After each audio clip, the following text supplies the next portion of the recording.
been given by her friends.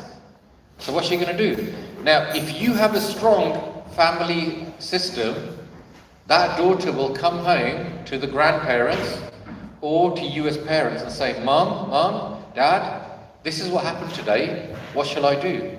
And you're going to say, Pot, gore jo marji karo. You're not going to do that. And I don't want you to get into that whole web of emotional up and down and sexualization. Let the gore do whatever they want. You're not going to do that. Okay? And you, to see apni situation sambli. Do you agree?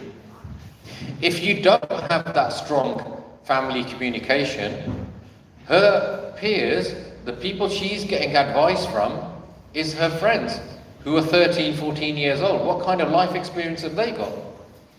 So imagine she starts having that as a boyfriend. Every 6 months, she changes a boyfriend, finds another boyfriend, finds another boyfriend. And then, because it's become normalized, just like the Gore do. And then what happens at the age of 15, 16, one of them boyfriends say to her, well, I want to take you to a hotel tonight. Again, she's got another big decision to make, hasn't she? Because I think we need to have these kind of conversations as a community. Because we should have some adult conversations, because you've got to be problem solvers as parents. Does that make sense? Now, she's got another big decision to make. Is she going to go to the hotel or is she not going to go to the hotel? Again, ਜੇ ਉਹ ਘਰ ਆ ਕੇ ਤੁਹਾਡੇ ਨਾਲ ਗੱਲ ਕਰਦੀ ਆ ਤੁਸੀਂ ਫੇਰ ਵੀ situation ਸਾਂਭ ਲਈ.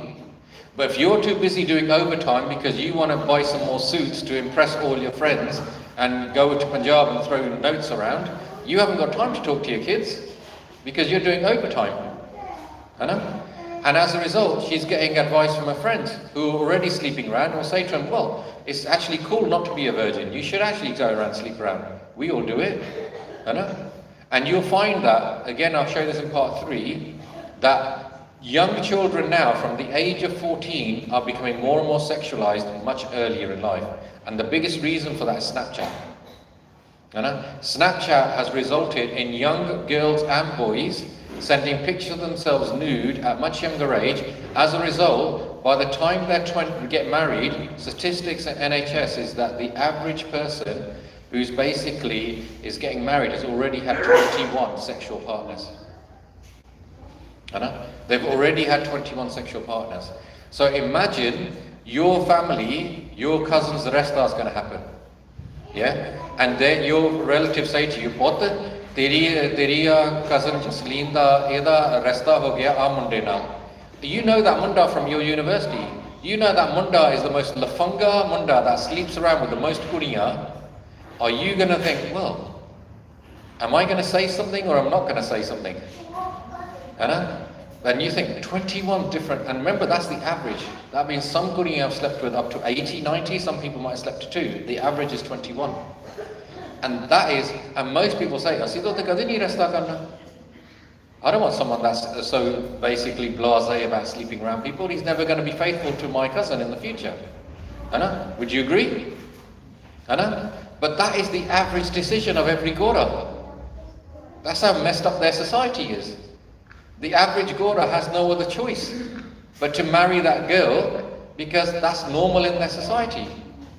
And so you have to realize, unless you don't have some kind of Sikhi values, unless you don't have some realization, we don't sleep around, we want to get married and get married for life, we want to have a good family structure. Unless you don't preserve that kind of thing, that's the society your children are going to grow up in. Does that make sense? Vaheguru? So your daughter, if she's not coming and speaking to you as parents, she's gone to the hotel. Then 5-6 months later time, she's gone a few more times, and then she's coming in front of her mum, Hatkam Mudaya, because she's got a pregnancy test in her hand, and she's saying, Mum, I'm pregnant. Now, that problem is your problem now. Because she's your daughter. You have to handle it. But every decision she made up until that point, you weren't part of that decision making. Because she was listening more to her friends. Where are her friends now? They've all disappeared. Where's her boyfriend now? He don't care. He's gone. Oh, the chal gaya. But now you've got a problem in the house, don't you? And this is why it's very important that you realize, and I'm giving you a really extreme version of this, This happened, true life in California. This family had come from Punjab, newly adapting to a new country. The dad started driving trucks, so he wasn't home 4 or 5 days a week because he was earning money, basically traveling all over the country, because that's the only job he could do. Mum's from Punjab. She basically just surviving. She doesn't know the country. She doesn't know the language. She's doing the best she can. She's got a daughter who's about 15, and she's got a son who is about 12. A daughter starts going to the schools, and in California, just like in everything in America, it's much more extreme exciting. When I speak in the Gurdwara in California, they sometimes say to me, the Prabandha say, Jagjit Singh, speak on these topics because you're the one Pracharak that does. There's a lot of sexualization in our children because it's the culture in schools there. And so her daughter, in them schools, after a year, she ends up getting pregnant. She's ended up getting pregnant. So the mum then panics. The mum panics. She doesn't tell her husband. And I don't know how she did it. Hid it from all with her relatives and stuff. She hid it from everybody else. And eventually the Kuri had a baby. When the Kuri had a baby, on the night that the Kuri had the baby, the mother killed the baby. And then she buried it in the back garden. And then the Kuri is then recovering. So then the Kuri then goes back to school. And the Kuri goes back to school. The teacher said, we've not seen you for 4 months. Where have you been? And then the Kuri then speaks to the counsellor. And the counsellor, she starts crying because her baby has been in a month dead, is now in the back garden. So she tells the teachers at school, oh, my mum did this and I was pregnant and this is what happened to me. They send the police around the house. The police dig up the back garden. They find the body of the baby. And then basically arrest the mum. She's on a murder charge now. So she's on a murder charge. The daughter is in a mental health, trying to deal with all her trauma. The boy gets put into care because they can't trust the parents. The dad comes back on his truck having no idea what's even happened in his house. He was just trying to pay the bills and the mortgage and everything. He didn't know this. He just thought, to arrest her for a few months. And once he realized the extent of everything that's happened to his house, he committed suicide. And every decision in that family was a terrible decision. Every decision in that family was a terrible decision. And one of the main reasons it was a terrible decision, because apne lokan ki hunda hai ki lokan ne ki kehna hai. Lokan ne ki kehna hai. So let me give you some advice here. Lokan nu dafa karo. Forget lokan, because anybody that talks, everybody's house has problems. And anybody that talks a lot about other people's problems bring more problems in their house because of their own karmas. Lokanu dafa karo, make good decisions. If you have a problem in your house, solve the problem. Forget about what other folk are going to think. Does that make sense? Do you agree with that? But the key moral of this story is, if you were the parent in day one, when that boy came to that girl at the age of 13 and said, I want to be your boyfriend, and that girl, your daughter, comes home and speaks to you, you never have to see all the other days. And therefore, that is called preventative parenting. And then Gurbani says, Aisa kam mule na kije, jit ant shitaye, which means that don't do anything now that you're going to regret later. And the biggest thing you're going to regret later is absent parenting. Because if you are not there for your kids at them vital times where they need advice, other people are giving your kids advice. And other people, if they're the same age as your kids, they're only giving advice according to their life experience. Which is usually terrible advice. Does that make sense? So the best thing you can do as a parent is make your child your best friend. Make your child your best friend. Every single day, spend half an hour talking to your child. What happens? So my children know everything about my job, my business. They know exactly kaun mere kam ch lar paya, kenu main sack karta, kenu main rakh liya. I know all my children's friends, basically. But because we're a big family, and because I've got 4 children and my brother's got 3 children, my children are not interested in having too many friends. Because their friends are all in the house. They want to play basketball, they just go and play basketball. They basically want to sit and do kirtan, they sit and do kirtan because there's 7 of them growing up together. That's the value of having big families, is that you don't have to have other people's children as your friends. They've already got their circle. And the reality is that you teach your children in life, you don't need to have too many friends. You only need 4 or 5 friends, but they will die for you. Everybody else is an acquaintance. So I'll give you an example. We had a munda that committed suicide in Huddersfield. This guy was into Fast and Furious, scooping up cars. He had 800,000 people following him on Instagram. 800,000 friends as such. These friends. He died and his life was, I felt lonely. And he committed suicide. So were them 800,000 people his friends? No, they're just people that follow him. And that's the thing in life. Realize what a friend is. A friend is there and he's there for you for life. And when you have them low points, he's prepared to listen to you, or she's prepared to listen to you. That's what a friend is. Everybody else is just people that are going to ajana chaljana in your life at various points. Does that make sense? And that's why having big families is good, because when you have siblings, they're going to be with you for life.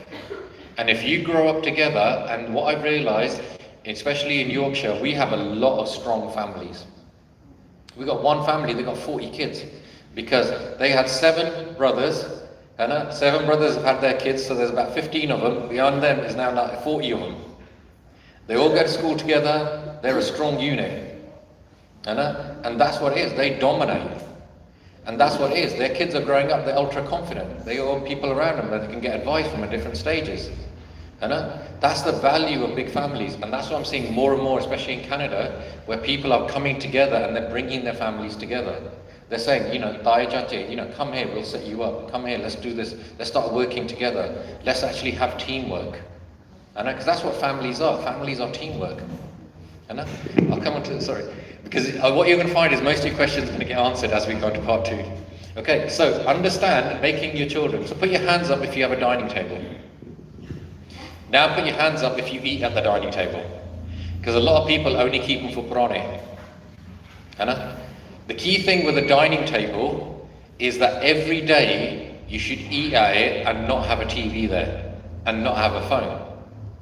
And so the reality is that's the one time, this is even in Gora culture, that's the one time where you have no distractions and as a family you communicate. And in Sikhi we have something even more powerful, which is Bela Sangat Fe Pangat. And what that means is that basically, first you de-stress and then you sit as a family. So let me explain this in a more deeper way. So in my care home, I look after people with dementia. Now, do you all know what dementia is? Now, when I started my care home 20 years ago, so I just realised it was 20 years, as time goes, is that the average age in my care home for people with dementia was 85. I've got some that are close to 100, some have gone past 100, but 85 is about the average. Then 10 years ago, I had the first person that was 55. Now the whole of my top floor is 55. Now think about that. So basically, you are working hard in your life, and you're thinking, I'm going to get to retirement age, and I'm going to play with my grandkids. Yeah?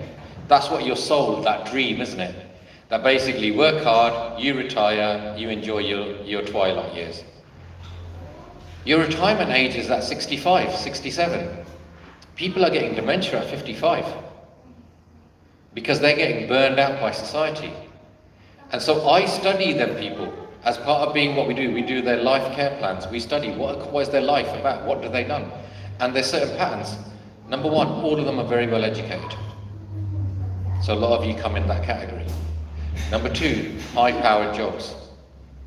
Number 3, family breakdowns. So they spend a lot of time in loneliness. Number 4, sometimes some substance abuse like alcohol or smoking or drugs. Now, some of them characteristics you might have. And so what's happening? So let's understand what's happening in society here. So the healthcare is so advanced now, every part of you, people used to die from having a hip problem, a lung problem, heart problem and stuff. Every part of your body is now replaceable. We can give you knees now so good you can run a marathon. Hips, you can carry on walking for 20 years. And your heart can be replaced, your liver can be replaced, everything can be replaced now. There's only one organ that cannot be replaced, is your brain. Do you understand that? So people are living longer because things are getting replaced, but their brain can't handle it. And so what's happening is, agi karde si, 9 to 5 kam karde si. And evenings used to relax, weekends used to relax. Then shift work shuru hogi. So husband's working different time, wife's working different time. So already you got imbalance in the house now, isn't it? Because you're having to cope. And then fir ki ho gaya, mobile phones have started. So before kadi koi phone karda siga, now anytime anyone can phone you. This problem's happened.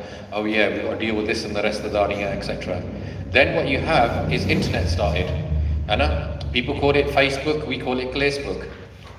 It's basically someone's written this, someone's written that, or you've got to respond to this. Someone's put this message out, you've got to respond to that. Then what you have now is 24-hour news on Punjab. So you know more living in Western countries what's going on in Punjab than people in Punjab do. And what's happening to your brain, as this process is happening, your brain is going faster and faster and faster and faster, and less time to de-stress, and then one day what happens? You're 50, you're 55, and pop in your brain.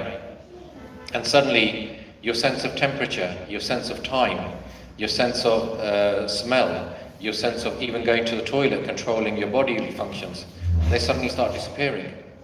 And then you've got early onset dementia. And it's because your brain has been so overloaded, and this is what's happening, is that even when you get, so many human beings are now so uncomfortable with their own brains. Because if they have any free time, the first thing they do is open their phone. So you're not even comfortable with your own thoughts. You can't even sit there for 10 minutes without touching your phone. And the whole thing about Sage is you should be comfortable with your own thoughts. Does that make sense? You see how screwed up society is becoming.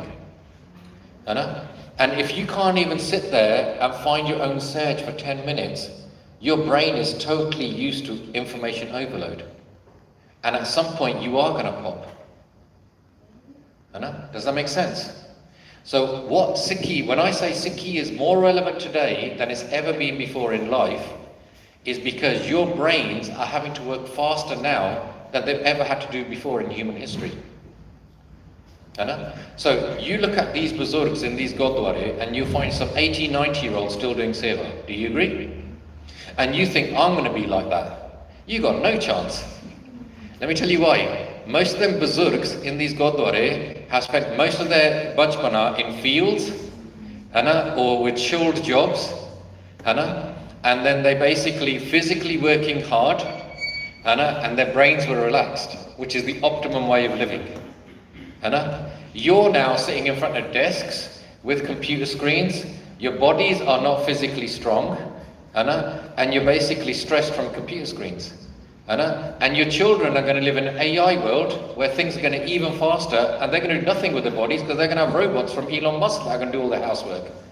And as a result, as human beings, we're becoming more and more nakamme, but our brains are having to work faster. Do you agree? And as a result, it's affecting every part of who we are. Now, when I say Sikhi is more relevant today, what I believe is your Nitnem is your natural defense mechanism from dementia.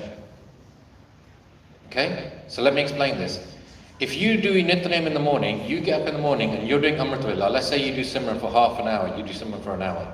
You're already saying to your brain, slow down. I'm going to do some Simran. I need some calmness in my life. Then you do your Nitnem. For an hour, you're sitting there reading a Gutka, and you basically say to your brain, calm down. I'm going to talk about how wonderful Akal Purakh is. I'm going to do my Jopi Seh Bardas, and I'm going to reach a state of Anand. Is there anybody here that's Amritari? Put your hands up. Okay, so I am now going to explain something to you called, this is the, what you call is, this is your aim. So don't judge yourself if you're not there. But your aim in your Amrit should be that you take Amrit once in your life. Your aim in your Amrit is that just like the Panch Pyare read the same Panch Baniya, you read the same Panch Baniya every day. Just like the Panch Pyare have that bhatta is your body. Just like the Panch Pyare do Naam Simran with a khanda, And that khanda is your saskara simran, guru, which takes it from the pit of your stomach and is like that khanda is banging to the top of your dasam dwar. And when you're doing saskara simran in the morning, that's what you're doing, is taking that khanda with your breath and breaking through your dasam dwar. And that's why when you look at Purane Singhs, they say, they don't call it Naam Simran Karo, they say Khanda Karkao. Khanda Karkao means you take that khanda and you're smashing your dasam dwar with it. Does that make sense? And your aim should be that you take Amrit once in your life and you taste that sweetness. Your aim should be that every day of your life, you want to recreate Amrit inside of you. So you're drinking it every day. That's why you call it Amrit Dari. Does that make sense? That every day, ਤੁਸੀਂ Amrit Dharan kar rahe ho. Okay? So these are concepts which was the norm before, and because we've got so much into this televised and distractive materialistic world, we're forgetting all this stuff. And does that make sense? Now, if you get up in the morning and you're doing your Nitrim, so just like you've now reached Anand Sahib, you should be in a state of Anand. So you started, remember that poem I said, today is a good day for my Sikhi. You've already started in a good place, haven't you? Now, when you go into this Kaljug world,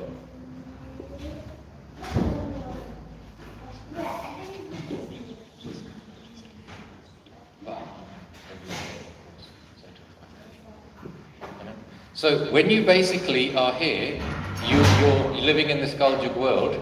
So what happens is like, imagine, you know when you watch movies when you were young and you had knights with shining armor? Yeah? You're watching the movies where they're covered in all this steel and they were going to battle, yeah? Knights with shining armor, yeah?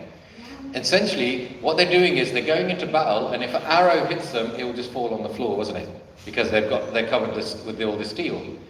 Your Nitrim is like your armor, but instead of being of steel, it's of sedge. Because you've done Nitrim in the morning. So most people get up in the morning, they're on phone at night, on TikTok. They get up late, so they need a coffee to wake them up in the first place, because their hormone system and their circadian rhythm is all a mess. And then what happens is, so lust, anger, greed, attachment, ego is hitting them. So someone's being racist to them down the road, they swear back at them. Someone's basically road rage, they're swearing back at them. Someone's playing politics in the workplace, they're doing it back to them. Someone's being lustful for them, they're doing it back to them.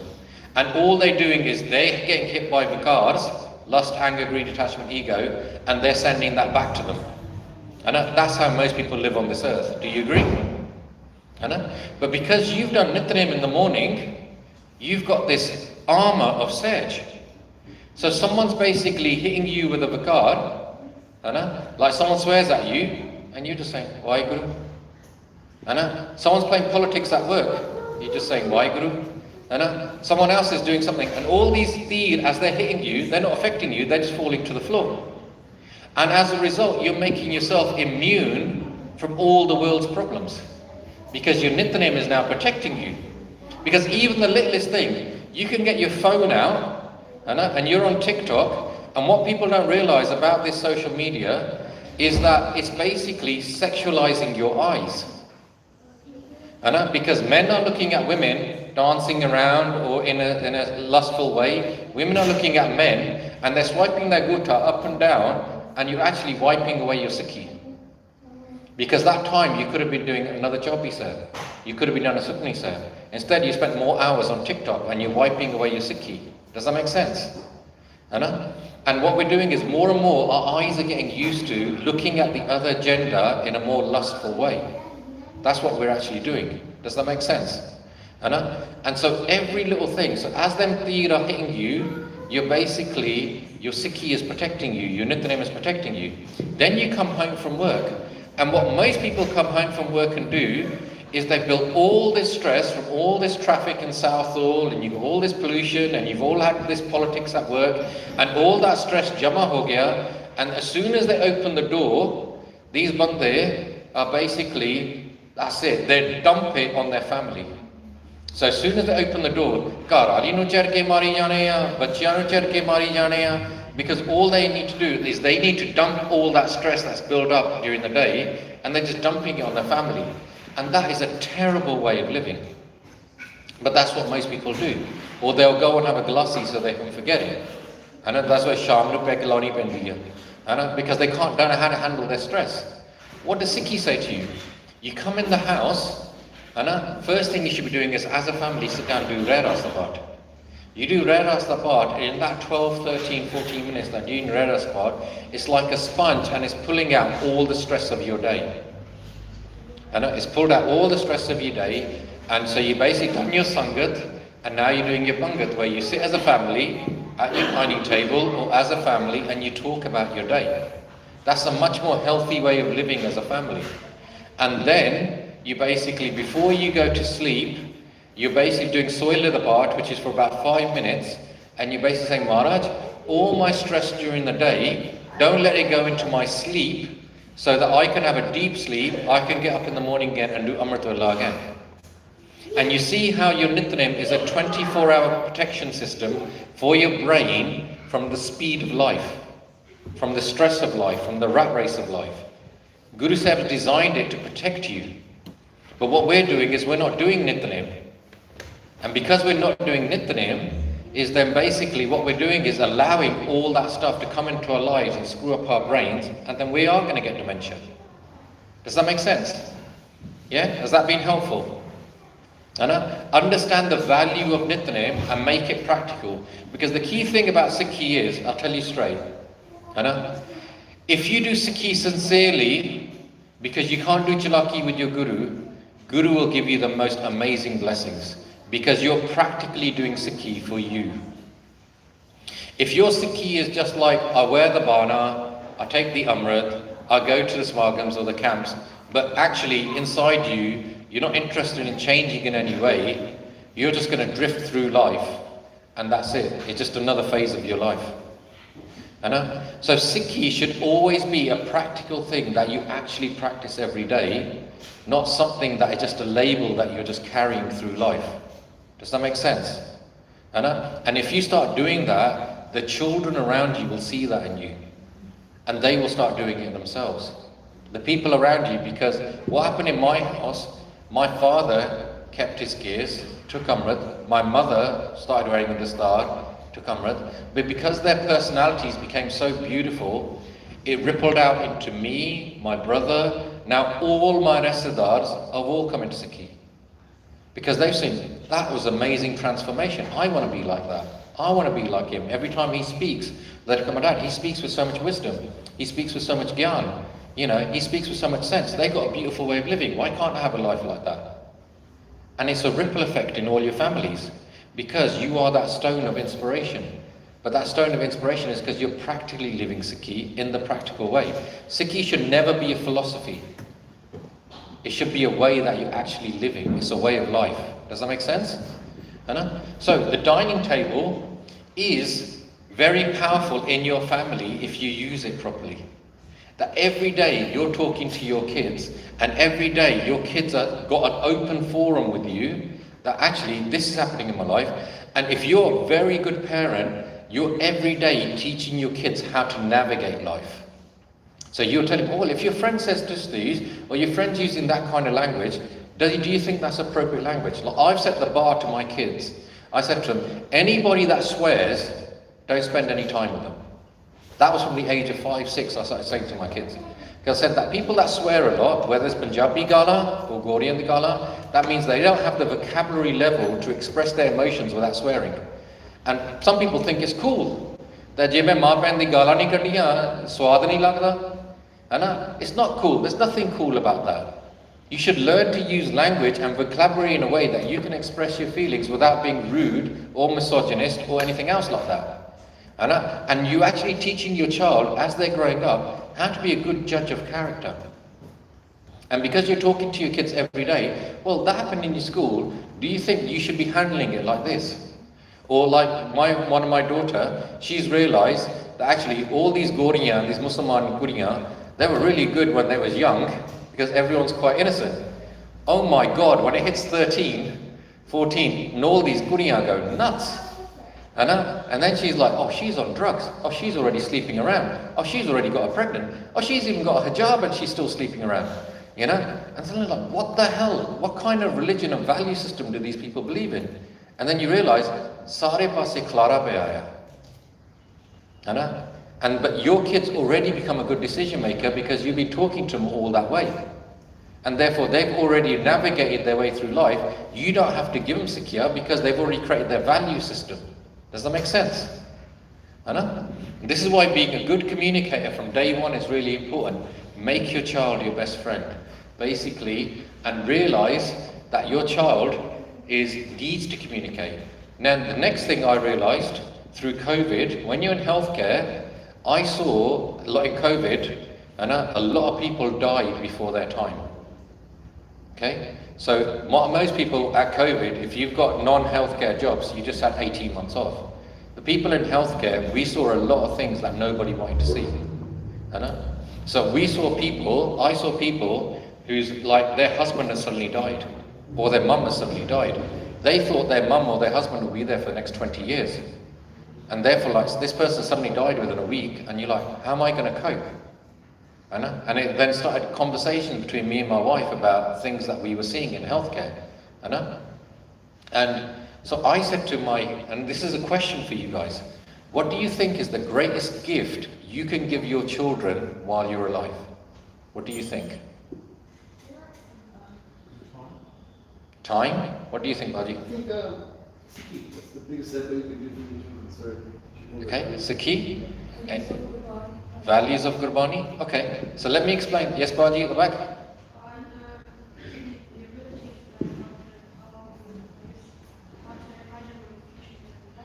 Okay, so let me explain this to you, because I thought deeply about this for a couple of months, and I realized that basically I have to teach my children how to survive if I'm not there. Because these conversations led to me and my wife. I said, what if I suddenly die tomorrow?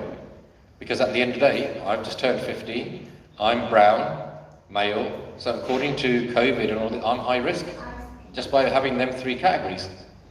And I said, if I'm not here tomorrow, can you guys survive? And they were like, oh my God, that's a crazy question.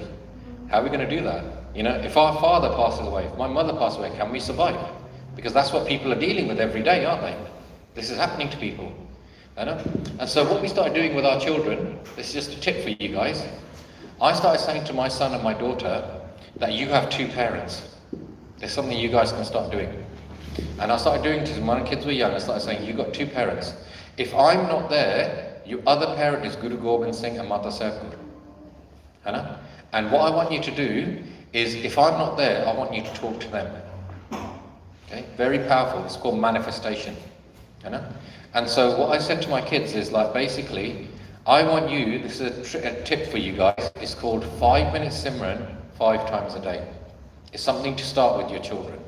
And you start it at a young age. Because if I say to you, create spiritual children, you say, yeah, you could get our kids to do Simran. What are you practically doing to do it? So let me explain to you, this is what I did with my daughter. 5-minute Simran 5 times a day. So as a baby, she gets up, first thing you do, Waheguru, 5 minutes. Any child can do 5 minutes.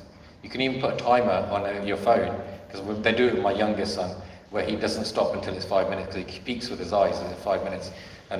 But then he knows I've got to do 5 minutes. Because what happens is, when you have holidays, your schools know that every 45 minutes they've got to make your child move from one class to another. The reason for that is because your children have 45-minute attention span. Unless you don't make that child move, they will not sit there for more than 45 minutes. So they either send them to playground, or they make them move from one classroom to another classroom. They say it's a different topic now. And by making them move, they start their attention span again of 45 minutes. The problem is, when your children come home for summer holidays or Christmas holidays, ਬੱਚਿਆਂ ਦਾ temperature ਵੱਧ ਜਾਂਦਾ ਆ, and mummy ਕਹਿੰਦੀ ਰੌਲਾ ਪਾਉਂਦੇ ਆ, ਚੁੱਪ ਕਰ ਜਾਓ. Temperature ਫੇਰ ਵੱਧਦਾ ਆ, ਰੌਲਾ ਪਾਉਂਦੇ ਆ, ਚੁੱਪ ਕਰ ਜਾਓ. Temperature ਫੇਰ ਵੱਧਦਾ ਆ, because they're excited, their attention span's gone now, they just want to do alpha. And mummy ਕਹਿੰਦੀ ungli, and this is terrible parenting. As soon as your ungli comes out, that's a red flag for bad parenting. Chop kar jo, roll up all there. Fair temperature vanda, chappal chakli honda. And then by the daddy nu dasdana, and you see how every level is that escalating. Then eventually it's like, sheti school no pejo, I can't cope with them at home. And what's happening is, it's a very negative conversation, isn't it, with your child? So here's a different way of doing the same thing. Instead of saying to your children, be quiet, chup kar jo alta nahi karni hai, what you say to your children is that 9 o'clock, when they get up, 5 minutes Simran. 12 o'clock, 5 minutes Simran. 2 o'clock, 5 minutes Simran. 5 o'clock, 5 minutes Simran. Before you go to bed, 5 minutes Simran. So what you're doing now with your child is you're breaking up their day and they're doing 5 minutes Simran. As a result, from a young child, they're going to get into the habit of sitting for 5 minutes doing Simran. Simran becomes part of their personality. And then what's going to happen is, as they grow up, if they get scared of the dark, they'll start doing 5 minutes Simran. If they're stressed at school, they'll start doing 5 minutes Simran. Because it's now become a part of them. And what you're teaching them is, if your emotions go out of control, the way to solve that problem of your emotions going out of control is go and do 5 minutes Simran. There's some 70-year-old Gurdwara Pradhans haven't learned that. Their emotions go out of control and they start politics and fighting over Pradhangiya. It's a very important lesson of life. My emotions are out of control, what is the solution? 5 minutes Simran. Then the important day comes. This is the most important day. Is Thwada temperature bad janaya, and your kid's going to say, Mom, Dad, 5 minutes Simran. And you're going to have to go and sit and do 5 minutes Simran. Because if you don't do it, they're going to say, well, you don't do it, so why should I do it? But you need to explain to your kids, this is not punishment. This is a way of you regulating your emotions. Now, let me tell you where this is really powerful. When my son played football, he would sit there, all the other Gori would talk before the match. He would do, because he's already regulating himself. He's getting ready for what he's going to do. Before the kids go into exams, because it's part of who they are. It's their superpower. And you're explaining them to that way. That you're now going to do a task. Before you do that task, you're doing your 5 minutes Simran. And because they've just done their 5 minutes Simran, they realize, I'm going to clock that task. I'm going to bang that out, no problem, easy. Because you've now given them that belief in Simran. Now what happens is, if I pass away tomorrow, they've always got their Simran. Does that make sense? Because you've already taught them how you're going to navigate in life. If you have problems in your life, go to your Guru, do your Simran, take your Hukamnama, it will get you through life. Does that make sense? This is what I believe is the greatest gift you can give to your child, is how to survive on this earth when you're not there. And give them that value system and that thing about Simran. And if you do 5 minutes Simran 5 times a day, what happened, my daughter started it when she was about 2 or 3 years old. By the time 5 years old, I used to sometimes find her in the corner and say, Gomal, what are you doing? And she would say, I'm doing my Simran, I'm starting to enjoy it now. Now they sit through whole rantswise. Now they do search parts all the time. Because it's part of who they are. It's what they've grown up with. And it's not their Sikhi is just wearing a keski or wearing a suit to a Gurdwara. The Sikhi, they realise that actually, I've got to live Sikhi, Sikhi is inside. Because they've just spent 20 years of doing abhyas. They've had it inside of them. This is what I'm saying is, don't just talk to you with your kids about Sikhi, actually experience Sikhi with them. Go and do Simran with them. And 5 minutes Simran 5 times a day is the easiest way to make your children spiritual. Does that make sense?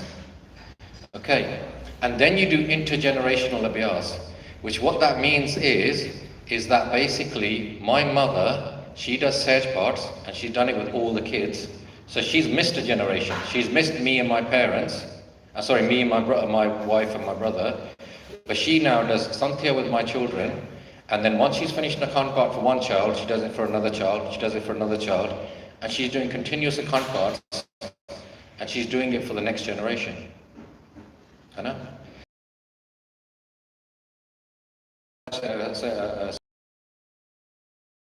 Neighbours.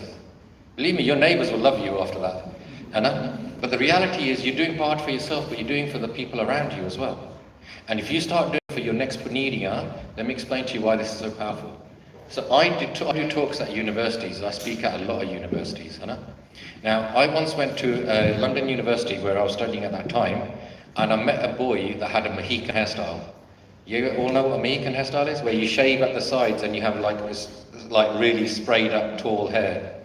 I met a girl in Manchester University whose body's covered in tattoos and she was shaved at the top. We'll have to speak at the end. I can't speak in the middle of the course. Okay? So I'm finishing at 5:30. We'll have to speak then. Okay, Kevin? That's fine. I've got to do the course for everyone. Okay? So, now, both of them people afterwards said to me, oh, Bhaji, loved your talk, really want to... And I said to them, tell me about yourself.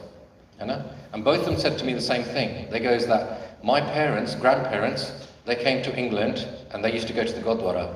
You know? But they said my parents are basically, they were totally gore, rock and roll. They wanted nothing to do with the Gurdwara. And they made me like this. But I had Singh Kaur in my surname, and I googled it and I came across your talk, so I thought I'd come and listen to you. And I started talking to them, and I said, tell me about your grandparents. And both said the same thing.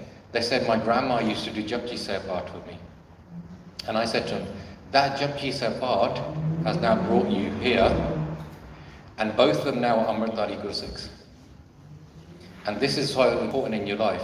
If you give your children a taste of Gurbani at a young age, I was a Munna Munda, but my mum used to get me up at 6 o'clock in the morning and do Japji Sahib Path with me. And later on in my life, I came into Sikhi at the age of 18. If you give your children a taste of Gurbani, no matter which way they go in life, at some point in their life, they'll always come back for that taste of Gurbani. Which is why, at a young age, make them listen to as much Kirtan, as much Path, take them to Kirtan programs. Even if they go off for a while, which some kids do because curiosity gets the better of them, they will always come back. And I've seen that with so many people where they've come back and they come back much stronger than they would have ever been because that taste, they've realized the value of that taste. So that's called investing in the future generations. So one of the most important things you can do as you're a grandparent, as you're a parent, is do Path with your children. And I've seen, like Bhai Singh in Slough, really spiritual Singh, with his grandchildren, he would get the babies in Amritwala, put them in the room where Maharaj Kamran, they're all asleep, but he's doing Simran with them. And he's doing that for hours. And you look at all his family, they're all strong in their Sikhi. Because they feel them vibrations of Gurbani around them. Okay? So this is what it is. So start analysing these things. Realise this. You know? So make Gurbani your best friend. Jappi paya karo Gurbani no. You know? This is what is designed to heal you. Now, some people will listen to Bhangra music. Some people listen to rap music. Before I came into Sikhi, I used to listen to a lot of rap music and all that stuff in the 80s. You know? But then, so some of you might listen to Bhangra music. Some of you might be fans of Diljit Dosanjh and all these other people. I'm not going to say anything negative about them. I have no issues with them. You know? But what it is, let me tell you one thing. As soon as you start hearing Bhangra or rap, it's all about the beat. You know? So as soon as you hear that dole, automatically you want to get stimulated. You want to start dancing. You get your arms in the air and you start doing Bhangra. You know? Does that make sense? It's all about the beat. You know? When you start listening to Kirtan, the beat is totally different. And what it is, Bhangra is designed to stimulate you. Gurbani is designed to heal you. That's why it's totally different. When as soon as you hear a shabd like Sri Nagarwala, straight away you will just feel some sage. You know? Because Gurbani has the opposite effect. And I believe as a human race, the way you're living in Kaljug, I think more human beings need healing than stimulating. Does that make sense? You know? And that's why even encourage your friends, even encourage other people, say, listen to Bhangra music if you want, but listen to some Gurbani now and again. And what you find is over time the Gurbani will take over.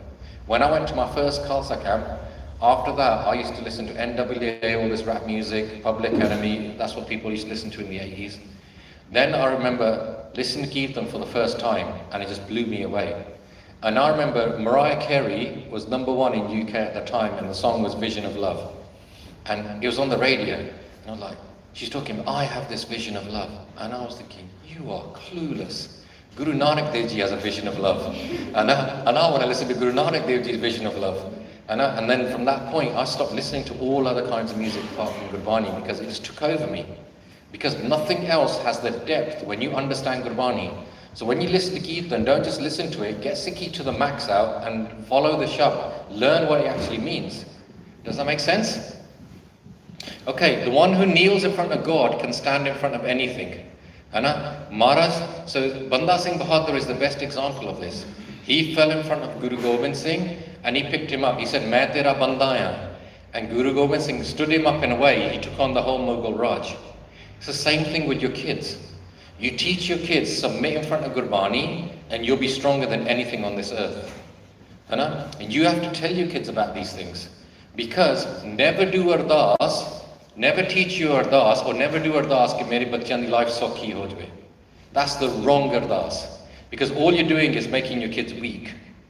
The ardas that you do is, Maharaj, make my kids so strong that whatever they face in life, they'll be stronger than that. So you see that, that's the difference. One side you're doing ardas, mere bachyan di life sokhi ho jaye. So they have an easy life, they're weak. You say, Maharaj, make my children so strong, no matter what they face in life, they're going to be stronger than that. They're not down there, they're up here. Does that make sense? So this is the way we should think. It's all about give us strength. And ultimately live in Bana. So basically, like me, ਉਹ ਹਜੇ ਵੀ ਕਹਿੰਦੇ ਆ ਜਗਜੀਤ ਸਿੰਘ ਆ ਗਿਆ ਗੁਰਦੁਆਰੇ ਜਗਜੀਤ ਸਿੰਘ ਆ ਗਿਆ in English ਤੇ ਪੰਜਾਬੀ ਚ ਬੋਲਣਾ ਆ ਨੌਜਵਾਨ ਪ੍ਰਚਾਰਕ ਆ ਸਾਡਾ and I say ਮੈਂ ਵੀ ਹੁਣ ਨੌਜਵਾਨ ਨਹੀਂ ਰਿਹਾ I'm no longer a ਨੌਜਵਾਨ it's been 30 years ਮੇਰੇ ਵੀ ਹੁਣ ਧੌਲੇ ਆ ਗਏ and we have this one state secretary in our local area, he's quite shookly, he'll have a joke with us because Jagjit Singh ਤੂੰ ਤਾਂ ਹਜੇ young man ਆ ਤੂੰ ਨਹੀਂ ਰੰਗ ਲਿਆ ਕਰ dye it, no one's going to know ਤੂੰ ਤਾਂ young man ਆ ਸਾਡਾ And I said to him, Asi katali ranganaya. For you guys, you see these as tole, we see them as chittiyan from Guru Gobind Singh. That Guru Gobind Singh's writing me a chitti, Jagjit Singh, tu nahi hon young man reha, tera bhi hon sama aa gaya ya, tenu bhi main bula lana ya, simran kar la. Does that make sense? That's why we call him Hire, because Hire is like every tola is a letter from Guru Gobind Singh that your time is coming now as well. Ab Bhaktavat Simrankar, Tera Samar. As soon as you hit 50, I've just turned 50, you should be tripling your abhyas. Because you should now be preparing for the next stage, which is the afterlife. What kind of lekha am I going to give the Dharmaraj? So, live in Pana and realize this. We are not human beings having a spiritual experience. We are spiritual beings having a spiritual beings having a human experience. So it's a big difference between the two. We are not human beings jehde kade kade gurdware chal jande and listen to a bit kirtan. You are people whose souls have come through many janams to achieve this life where you have access to Gurbani and Sikhi, and you are basically here you are spiritual beings having a human experience. So you're here to basically break this cycle of dunes. So if you look at the world with beautiful eyes, everything is beautiful. If you look at the world with pollution inside you, with polluted eyes, everything is dark. Has that been helpful? That's actually the end of part one. But we got a bit delayed. Okay, so we're going to rush through now. Okay, are you learning stuff today? Okay, so the things we say. So words are very powerful words. If I say one word to you now, Waheguru, Waheguru, Waheguru, you guys are sauced, man, come on, wake up. Waheguru, Waheguru, Waheguru. You can always tell what towns do Simran. Some towns, as soon as you say Waheguru, the whole room says Waheguru. And you know that they're actually used to saying the word Waheguru. And there'll be other towns where you're just all sauced, which means that you guys need to do a lot more Simran in this town. Because if someone says to you, Waheguru, your jawab should be Waheguru. Because it's even in your fateh. Waheguru ji ka khalsa, Waheguru ji fateh. What do you say back? You say fateh back to them. So basically, if someone says Waheguru to you, it should be straight away, Waheguru. This is a sign of your spirituality. Don't be sauced. Okay? So, if I say Waheguru to you, you start doing Waheguru. Do you agree? Now, if I start swearing at you, doing Ma Bendi and Gala, you're going to get gusse. So, do you agree from the words I'm using, I'm controlling your emotions? In the same way, the words you use, you can control my emotions. Do you agree then words are powerful? Yeah? Do you all agree with that? Words are so powerful, they can inspire people, build bonds of love, They can evoke emotions, invigorate imaginations. The Guru Granth Sahib is words. Shabd Guru, Sur Tanchela. But what it is it's such amazing words. It's created lakhs, hundreds of thousands of bhagats over the years, hundreds of thousands of shaheeds, hundreds of thousands of sevadars, because the power is in the words. Does that make sense? I know? So now watch this video.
What did you do to my saying? I wrote the same, but in different words. Thanks, love.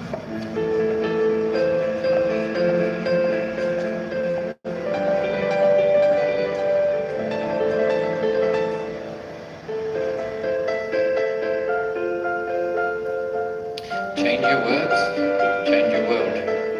Now this is very important in life, because the key thing is, where most people's marriages screw up, where most people's houses screw up, is because they use the wrong words. The tone of their house is totally wrong. And there's too much glaze, and you see it in your restadaria, and you see it everywhere. And we're going to analyze this now. So I remember I was reading a book, Professor Sukhbir Singh's, and it's called Qudrati Noor, and it's about Guru Angad Dev Ji's Diwan. So Guru Angad Dev Ji is doing a Diwan, and he's saying that there's 3 different ways that you can help other human beings. The first one is your disposable income. So you have your income, and you have your kharche, and what's in the middle is your disposable income. And he says, don't spend it on things that's going to give you more ego. So you will have one house, you buy a bigger house. Yeah, you have to do more stuff, buy a bigger car, you have to put more there. He says, instead, spend it on things. So giving it to the Greeb, giving it to the Panth, doing some physical of improving other human beings' lives. Does that make sense? So I thought, yeah, positive message, we hear that regularly. Then he says, physically do seva. Physically go and help, use your body to physically go and help other people. And there's no better example than Guru Amar Das Ji. Up until his 90s was physically doing seva in this way. And I thought, yeah, we hear that message a lot with Nimarta, etc. He did immense seva. But then the third one caught my attention, because we don't hear this much. And Guru Sahib says, he says, I've given you a tongue, and with this tongue, you are to basically teach each other about Guru and Nam. He said that's the third very important way of helping other human beings. And I said, I don't really hear that much. People don't talk about that much. We should do more of that. And it caught my attention. Then I thought, what do we actually do with our jiva? So now I'm going to introduce you to some spiritual paintings. So we're going to use this in the rest of the course. So this is Aminder Singh, who's one of our IT professional Gursikhs in Yorkshire. He does this kind of spiritual painting. So this is a painting called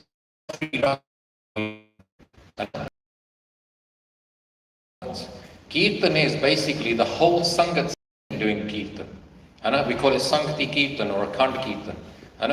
And what is Kirtan is your soul mixing with Gurbani and coming out of your body and becoming this amazing picture. So that person is doing Kirtan, and this whole beautiful picture is his Atma coming out with the power of Gurbani. Does that make sense? And if you ask most people what they want in life, they want to be happy. And Gurbani says, Sad Khushiyan Kirtan Japnam. If you want to be happy on this earth, spend as much time Sad Khushiyan Kirtan Japnam. That listen to Kirtan and Japnam. And you find there's loads of people in this country that on weekends they will get together at various parts of the country and just go and listen to a Ranswai. Or go and listen to Kirtan Dabar. Because what they've realized, in my life, I need to de-stress at weekends and I need to feed my soul. So you are a mind, a body and a soul. Okay? This is what you are underneath. Now what is most important? Is the mind the most important? Is the body most important? Is the soul most important? Who thinks it's mind? Who thinks it's body? Who thinks it's soul? Okay, so let's analyze this. Is your mind temporary or permanent? Temporary. Okay, so when you're born, you start with nothing. When you die, you leave everything. I know very little people take their knowledge into the next lives. It's very spiritual people, very small number. Most people start at zero, end at zero. Is your body temporary or permanent? I know, it's basically whether you're cremated or you're buried, you still be dust. Is your soul temporary or permanent? But if you look at human beings, everything we're doing every single day, from our work to our food to our exercise to our entertainment, is all about our mind and our body. Very few people take time out to feed their soul. And because they're not feeding their souls are depressed. Their souls are malnourished. And the way you nourish your soul is by Kirtan and Japing Naam and Sahaj Path. So you have to feed your soul with Gurbani. And the people that have realized that, they spend their weekends feeding their soul. As a result, inside, they become kosh. And as human beings, because we've forgotten to feed our soul, that's why we've got mass levels of depression. Because it's your soul that is unhappy. And it's not your body that's unhappy, it's not your mind you're happy. Your mind just gives you directions of like what to do. Like pick up that spoon, go and do this. But it's your soul that has feelings. Does it make sense? So Sad Khushiyan Kirtan Japanam. So then I thought, what do we actually do with our tongue? Now watch this video.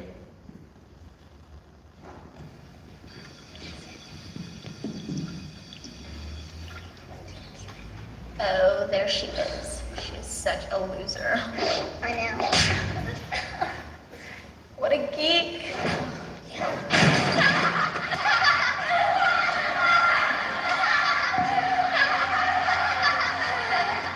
Get lost. Words hurt. Don't be a part of it. So words hurt, don't be a part of it. So what happens is, Guru Sahib says, I've given you a tongue so you can learn about Guru and Naam. And what we've done as human beings, we've turned our tongue into a weapon. So basically, we will basically use it as a weapon, and we teach our children from a young age, this is, if anyone says something to you, say something so back and in such a way that that you just totally rip that person apart. And we basically have become this weaponized society. And people do it in their houses where they're arguing with their tongue. They do it in their workplaces. They do it in their restadariya. And the worst place of all, they've even started doing it in Gurdwara. So let's look at this kind of behavior. Because you could physically slap someone and you'll give them some dukh. Some people are so good at this, they will say something for 30 seconds or a minute in such a offensive way. And in that restadari, it might take them 20 years to heal that rift. Do you agree? And you will see that in your restadariyan. Where kisne kos kehta, glassi pee ke kos kehti, jab uddai kisne kos kehta, and for 20 years they're not even speaking to each other. Because we've weaponized our tongues in that way. This is what we are. So let me explain to you why it's the worst thing you can do is do it in a Gurdwara. Because a Gurdwara is the one place, this is what most people never understand about Gurdwara. Because most of you might come from good families and good houses. A Gurdwara is your sanctuary from Kaljug.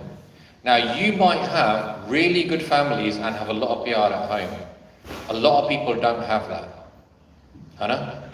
And basically, for many people, the only place where they can go where they never hear argument is a Gurdwara.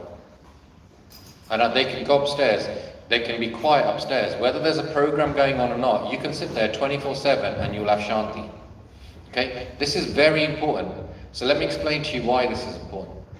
Because some people's lives are getting properly screwed up. Now in Yorkshire, what we have is we intentionally make our people in the front of our Gurdwara all young people.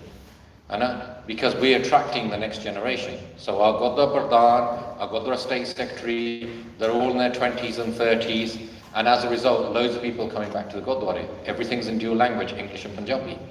So Bhagat Singh's our State Secretary. And what we have is, anybody new comes to our Gurdwara, we will always approach him and say, Faji, Benji, how are you doing? Because what you don't realise about your Gurdwara is most of you are in cliques, and you will go to the Gurdwara and speak to the same people. And there's so many people come to that Gurdwara who are new and they have no one to talk to, and they'll come to the Gurdwara, and while they've been in that Gurdwara, not one person has spoken to them. Because you are all in your clique, so you're all socialising, you're all doing your seva, whatever, and this new person comes there, matha takes, eats some langar, goes. Not one person has spoken to him. So isn't that a terrible thing? So we should change that. So we thought about that. We thought any time we see a new face, you go up to Paji, how you doing? Do you need any help with anything? BB go up to Benji, Benji, how you doing? As a result, loads of people started coming to our Gurdwara because it's become an approachable Gurdwara. It's common sense, isn't it? So Bhagat Singh will always, as State Secretary, anybody new, we will always approach him. Once he comes at lunchtime because his job is next to the Gurdwara. And he came at lunchtime once and he said to the person, he saw this new Munda, he was just sitting there. And at lunchtime, so while he's matha teked, he goes, Baji, nice to see you. Never seen you at the Gurdwara before, but my name's Bhagat Singh. Feel free to have a chat with me anytime, anything you want to discuss. It's okay. And the Munda said, as he's leaving the Gurdwara to go back to work, the Munda came up to him and he goes, Baji, can I have a chat with you? And Bhagat Singh said, yeah, you can have a chat with me. And the Munda started crying. And he goes, Baji, my life's messed up. And he goes, well, what's happened? He goes, my wife's left me. She's taking the children as well. He said, it's my fault. I wouldn't stop drinking. I used to hit her now and again. I used to hit the kids. They've had enough now. They just left me. And so Bhagat Singh started talking to him. And he goes, so you're sitting in the Gurdwara. So you've come to the Gurdwara. What do you want from the Gurdwara? What do you expect? And why are you here? And the Munda said, I thought before I jump off that bridge, मैं एक बारी मत्था take लवां. And because he matha teked before he jumped off the bridge, it saved his life. Because he met Bhagat Singh. And Bhagat Singh talked him out of it. Does that make sense? So many people have so much problems in their lives just because he matha teked. Guru Sahib brought someone into his life at the right time, at the right place, and saved his life. This is what the reality is. Your Gurdwara are pavitr. You need to keep them pavitr. If people are bringing politics into your Gurdwara, clays into your Gurdwara, you as a Sangha will say, no, we don't want this. It felt really odd for me when I recently heard that you have elections in Southall. Like, what? We've not had elections in any of our Gurdwara for about 15 years up north. Never even hear of it. It's like selection. You just pick the 5 best Gursikhs. We don't even have committees. I run 3 Gurdwara from a WhatsApp group. We have 5 Singhs, 5 Gursikhs run our Gurdwara. Because the Sangha runs the Gurdwara, you don't need a committee. A committee is for people to basically think they're over important and they somehow have some decision making thing in the Gurdwara. No, you need 5 people that pick a strategic direction of the Gurdwara. Everyone else carries on doing their seva. And you guys have elections and all this stuff. It's messed up. Because elections divide your Sangat. You have one party and another party. That's the opposite you ever do in Sangat. In Sikhi, it's like everything's about one. One Akal Purkh, one Guru, one Sangat. You never have something that divided. As soon as you divide it, that's Dupda. This is what the opposite to Sikhi is. Your Sangat should never be broken into 2 parties. That's the Gauri's election system. It's the opposite to what Sikhi is all about. But you have to basically become the vocal voice, because I started speaking, other people started speaking in Yorkshire. We said, get rid of these elections, we don't want them. Because we spoke in Sangat, Sangat agreed with us, elections finished. We picked Panch Gursikhs every 2 years and they picked the new direction for the Gurdwara, simple. And this is happening around the world. Elections are disappearing.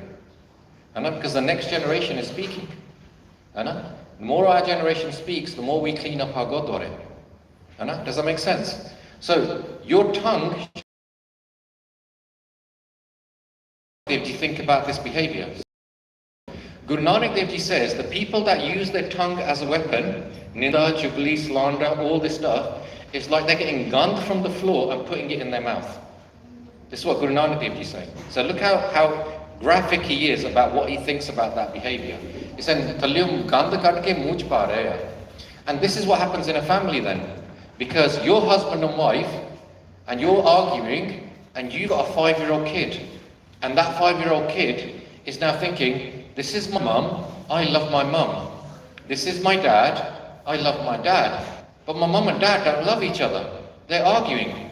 So the kid doesn't know what to do. Is he going to pick his mum or is he going to pick his dad? And what most kids do, they can't handle it psychologically, so they run away. They run to the top of the stairs. They go and hide in their bedrooms. And you don't realize it because you're so engrossed in that argument. You just done massive trauma and damage to your kid. And what happens is that basically, sometimes the things that people argue of are so insignificant.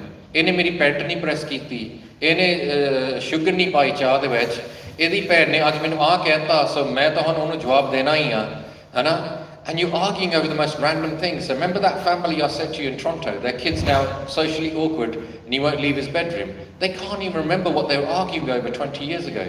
But it's messed up their kid today. You're creating psychological trauma because as a 5-year-old kid, they can't pick between mum and dad. Because most times it's not obvious. Obviously if the dads are drunk, they're going to pick the mum. But most of the time, it's just the two of them and they love both of them. So you should never, ever have that thing. So let me explain to you my family story. All my life, and this is what I say, you know when I say to some people, you should have a marriage where you never argue. And most people start laughing. What the hell? I've never heard of that. And it's because all the marriages they've ever experienced in their life, I have girls that work for me in my care home, Punjabi Kuriya, and I said to them, no, I'm not going to get married. All the marriages I've seen, they all just argue all the time. And they've created this mindset because this is what they're experiencing. So, all my life, I've never seen my parents argue. Never once. And I thought everybody's parents are like that. And then as I was growing up, I went to my friend's house. Oh my God.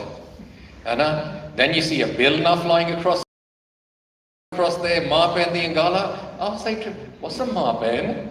What's that thing you say afterwards? I don't understand it. I never heard this stuff. And I realised after time, actually, I'm quite lucky I got the parents I've got. They're a bit random. Bhai Jagjit Singh used to say to me, he goes, Tere Ma Pen theek hai, man. You got a lot of sage in your house. And then I realised that's not normal. Most people are living in this mess. So when my parents, so let me explain to you the secret of this. If you disagree as husband and wife on something, never have an emotional discussion. Chop hojo. So my parents have a rule. If they disagree on something, they will just go quiet. Because they will not have an emotional discussion. And what you do is a few hours later or the next day, have a conversation on it, but have a really rational conversation. And as a result, they will resolve it because there's no emotion in it.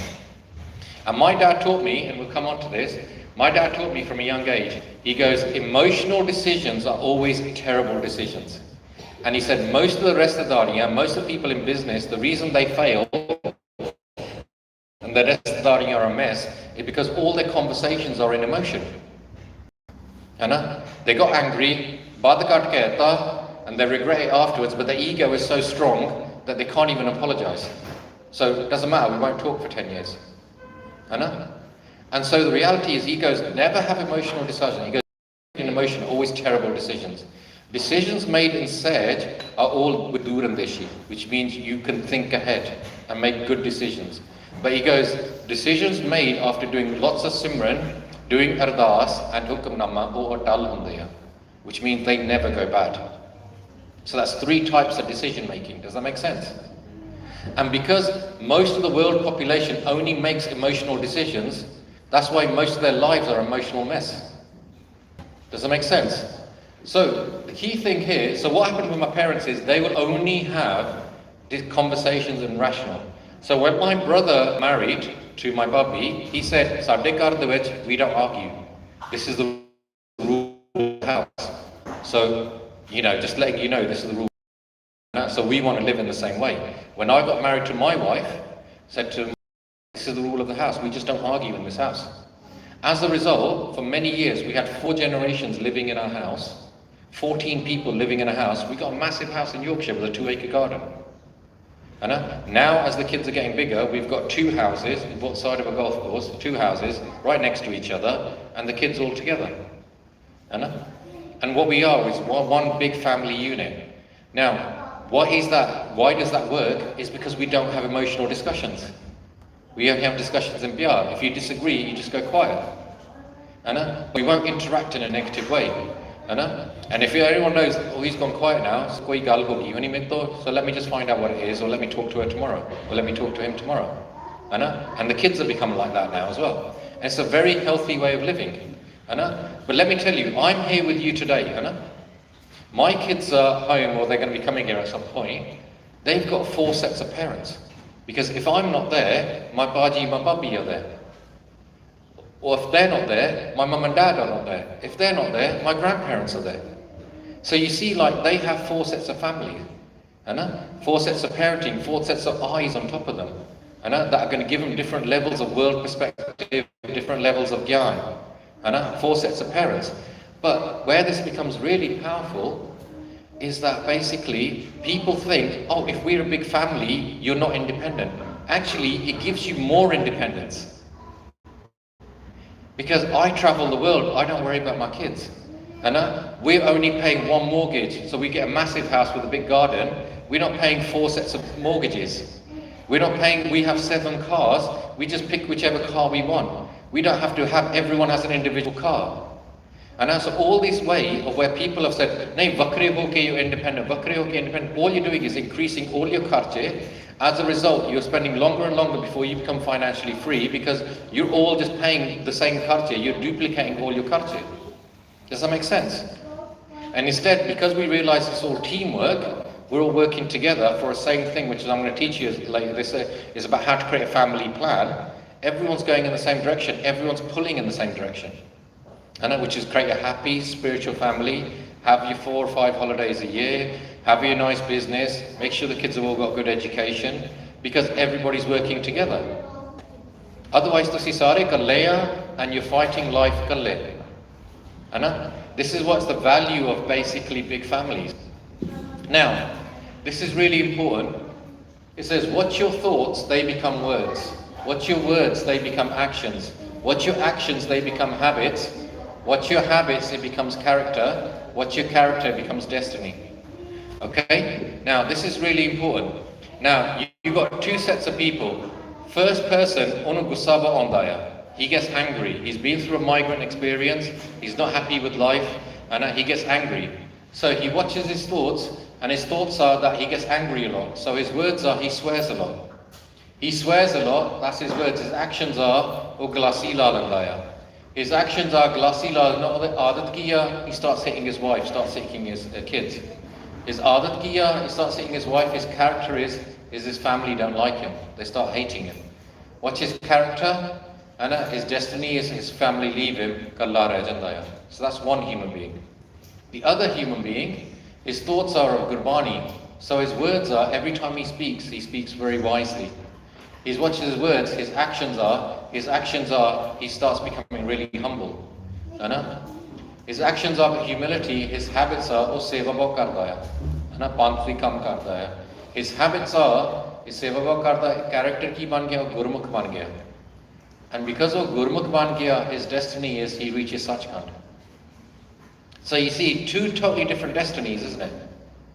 One is left by living by himself because his family's left him and they hate him. The other one's gone to Sachkhand. But look at where both things starts. Both things starts with your thoughts. Both things start with your thoughts.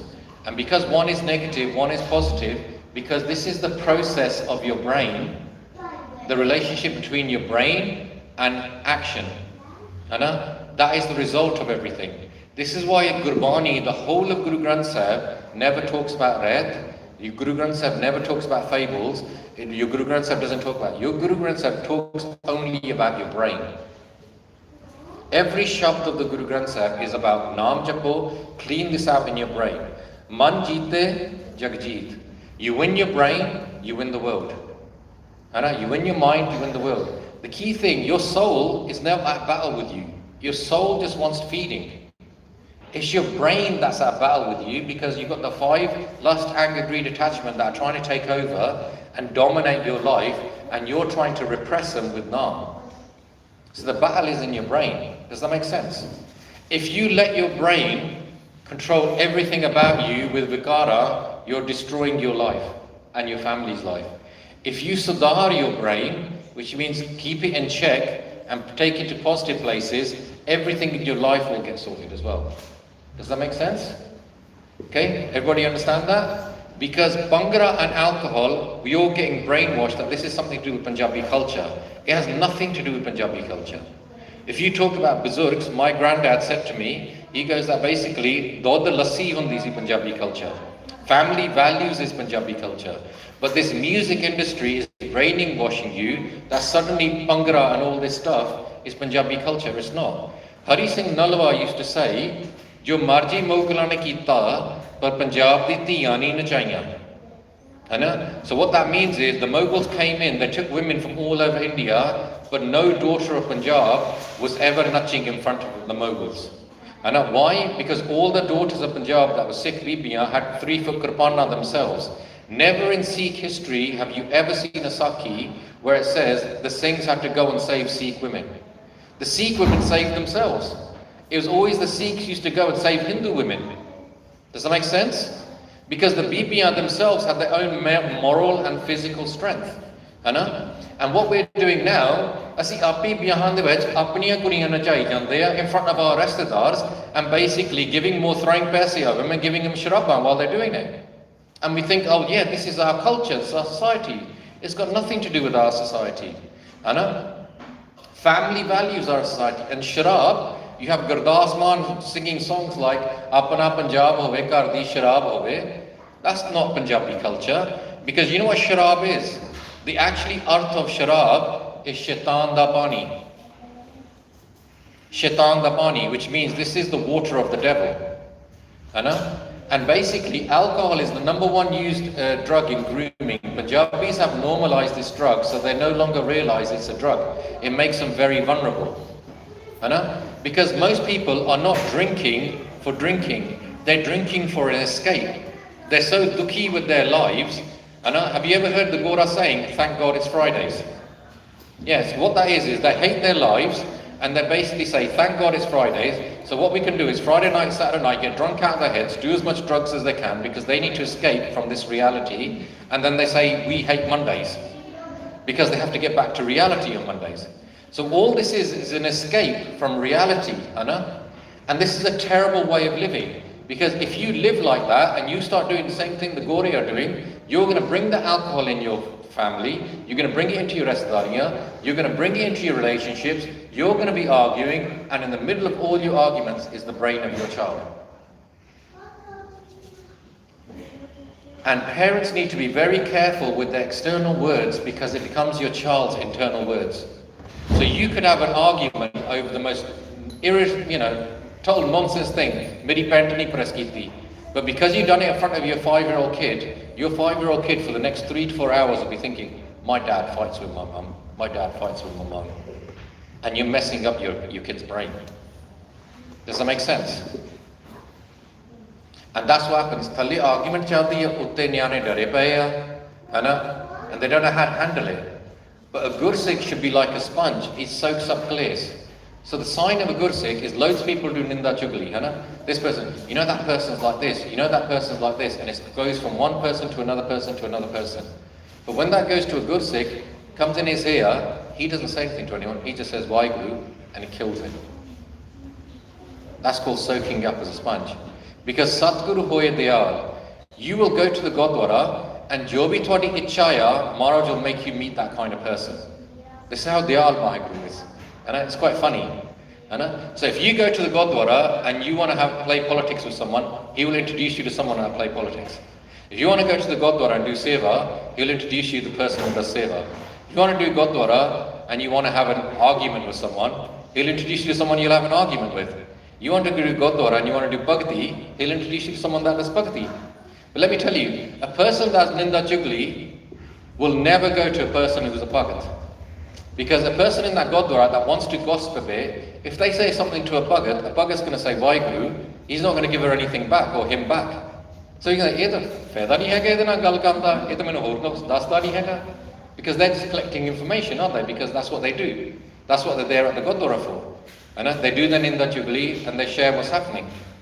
But a Bhagat, a Gursikh, should always kill it. He's like a sponge.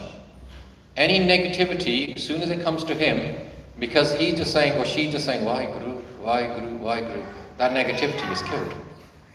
Does that make sense? And if you do that in your house is protected from everything negative in society. But if you carry on with all the other gossip that everyone else is doing, you're bringing that into your house. And even if it's politics between our Jathebandi nu like karda, or our Gurdwara party nu like karda, in your children's minds, you're already putting that nonsense against other people.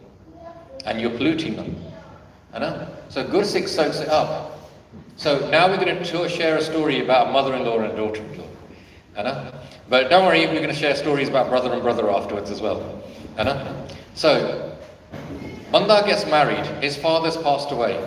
And this person gets married, and what happens is, his wife gets married, he comes home, his wife and his mother-in-law,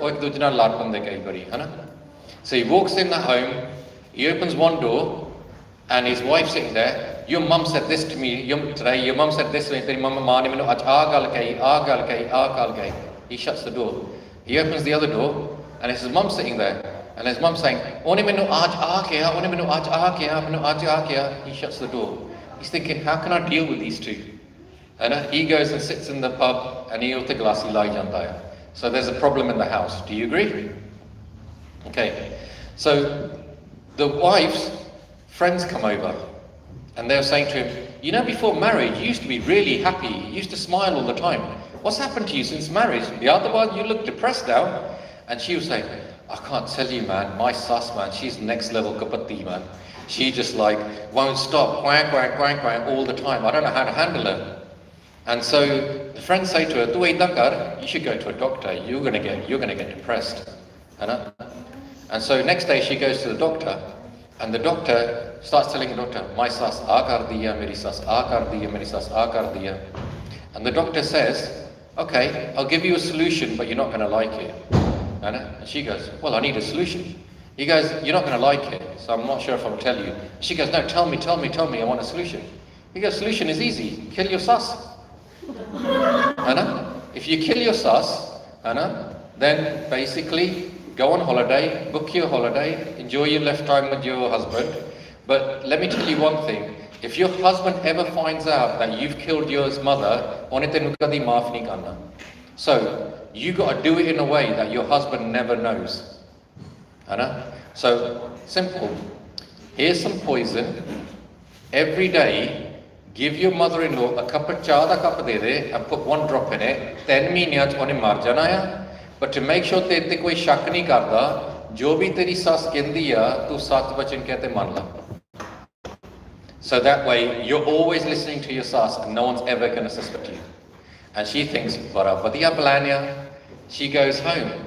So she goes home, and every day she's basically, interacting with her sas, but she makes sure, "Mummy, swere, mum, cha da ka pila," and she gives her a cup of tea with 1 drop in it. And then whatever a sas does, she just says, "Chalo theek hai, kar lunge." And kadi argument ho jandi, kadi nahi ho jandi hai, but she knows, "Chalo 10 mahine hai, it's okay." 10 mahine pass ho jande hai, 3 months have passed. And her sas is at the Gurdwara. She's at the Gurdwara, and she's saying, "Actually, asi ta bahut age argue karte si, but last 3 months have not been that bad. Actually, I should think mera behavior wasn't great either." So she goes in front of Maharaj and she goes, "Sache Pasha, Kirpa Kari, main hun onu apni naw nahi samjhna, main apni dhi samjhna." Which means I'm going to love her as my daughter now, not as my daughter-in-law. So she does the ardas in front of Maharaj, and then she goes home. She goes, and my daughter-in-law opens the door and sas jor na jappi balandi. And she goes, Bot, I've treated you really badly. I'm not going to do that anymore. Minu maaf kar de. I'm going to treat you like my daughter. Work together, we can do better at this, and we're going to make it work. And the wife is looking at her sas thinking, "Inu ki ho gaya?" And then all night, the daughter-in-law thinks, well, actually, last 2 weeks ain't been that bad, actually. We can work together. Kadi kadi, yeah, we'll disagree on things now and again, but actually not too bad. So she feels really bad. So next day she runs to the doctor. Oh, doctor, kol jal jandi. She goes, is there antidote? I don't want to kill my sus anymore. And doctor says, Otan 10 mahine ho gaye. Anytime she's going to drop dead. Tu holiday nahi book kita. Go, man, it's okay. It's going to happen. And the Noah was saying, nay, too much barb. I don't want to do that. I don't want to kill her now. She's not that bad. We can sort this out. And then doctor, she's crying there. And then doctor goes, Putt, main tenu zehar nahi ditti si, main tenu sugar ditti si. And every day, tu odi chaah de cup sugar paa rahi si. Par sirf ਤੁਹਾਡੇ ਮਨਾਂ ਦੇ ਵਿੱਚ ਫਰਕ ਪੈ ਗਿਆ ਸੀ and ਉਹ ਮਨਾਂ ਦਾ ਫਰਕ ਕੱਢਣਾ ਪੈਂਦਾ ਹੈ. And this is what happens in all our ਰਿਸ਼ਤੇਦਾਰੀਆਂ. This happens in all our things. Things happen, ਮਨਾਂ ਦੇ ਵਿੱਚ ਫਰਕ ਪੈ ਜਾਂਦਾ ਆ, and no one has the himmat to get rid of it. No one has the himmat to say, ਮੈਨੂੰ ਮਾਫ ਕਰ ਦਿਓ, oh, I was wrong. And ਇਹ ਤੁਹਾਡੇ ਘਰ ਆ. ਤੁਸੀਂ ਇਹਨੂੰ ਸਵਰਗ ਬਣਾ ਸਕਦੇ ਆ ਜਾਂ ਤੁਸੀਂ ਇਹਨੂੰ ਨਰਕ ਬਣਾ ਸਕਦੇ ਆ. It's your decision making. It's the words you use in a house, isn't it? And it's you got to make a conscious decision. Are you going to live in a way like we live with one big family and lots of pyar because you're constantly solving problems as you go along and making sure that actually everyone's happy? Or are you basically fighting over the littlest things and getting more and more lonely in life? Does that make sense? And that family should be teamwork. And a family is not about, oh, I'm an individual, so I'm only going to care about myself. That's not what family is. So think about what happens, because Star TV, the natak idda hi hunde hai. You see, have you ever seen these Star TV nataks? A lot of people don't watch them anymore. They watch them a lot in America, because they don't have C channel. And you look at a Star TV natak, everything's a dramatic scene. And ਇੱਥੇ ਕੁਛ ਹੋ ਗਿਆ ਟਨਾ ਇੱਥੇ ਹੋ ਗਿਆ ਟਨਾ ਲੋਕ ਘਰ ਆਉਂਦੇ ਆ ਛੇਤੀ ਹਸਬੈਂਡ ਨੂੰ ਖਾਣਾ ਖਿਲਾਤਾ ਬੱਚਿਆਂ ਨੂੰ ਖਾਣਾ ਖਿਲਾਤਾ ਕਿ ਮੈਂ ਹੁਣ ਅੱਧਾ ਘੰਟਾ ਹੁਣ ਟਨਾ ਦੇਖਣੀ ਆ and ਉਹ ਟਨਾ ਦੇਖ ਕੇ ਇੱਥੇ ਮੂੰਹ ਕਰਤਾ ਉੱਥੇ ਮੂੰਹ ਕਰਤਾ and everything so dramatic and then what happens is your children are seeing that, you're seeing that, and ਇੱਕ ਦਿਨ ਤੁਹਾਡਾ ਘਰ ਵੀ ਨਾਟਕ ਬਣ ਜਾਣਾ, because that's what you're feeding in your house. That's the way your children start using language. That's the way they think, this is the way families live, because that's what they see. They don't realise these soap operas never end. EastEnders has been going on for 30 years. Lok mar gaye, characters mar gaye, soap opera fe bhi carry on ho janda hai. Your family is going to become that kind of soap opera.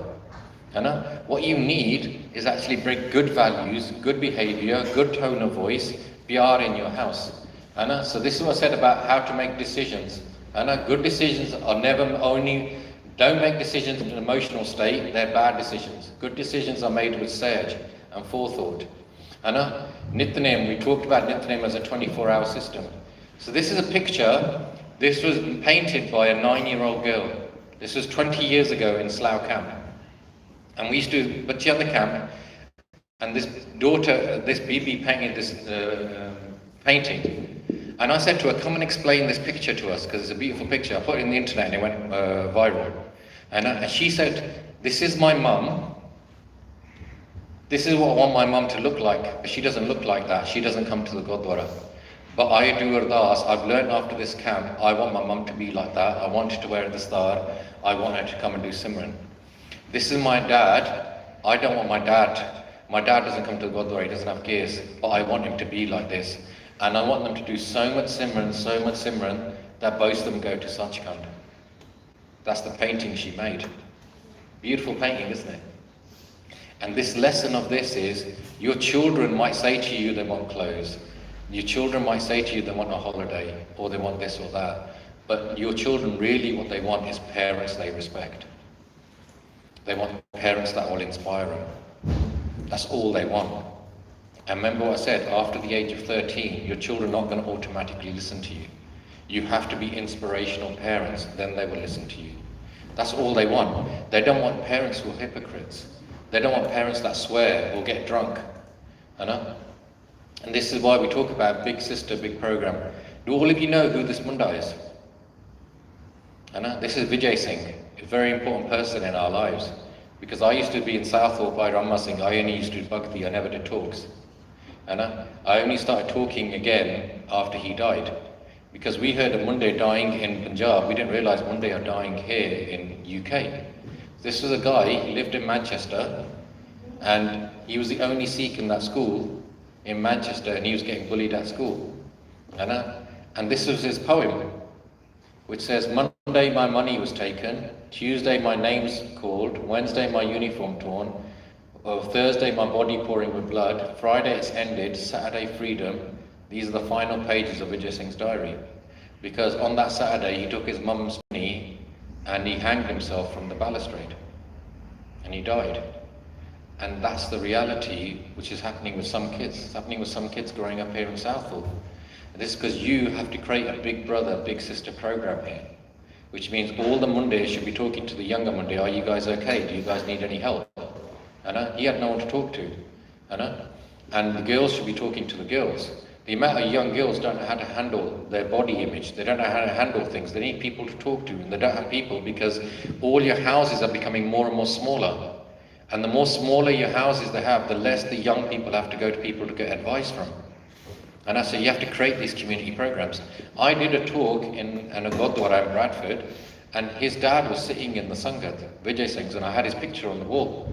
And his dad came up to me, gave me a hug, he goes, Jagjit Singh, he goes, I didn't know. I was so busy working. He never told me what he was doing. Look at me, such a beautiful kid. And a talented kid, good sportsman. But if you don't talk to your children, you don't know what they're going through. That's why you've got to make your children your best friend. You've got to talk to them all the time. Does that make sense?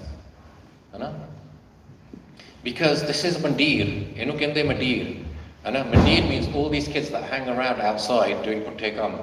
And log kende sade nahi niyaane idande, sade nahi niyaane idande. The reality is your niyaane are going to be like whoever they hang around at school.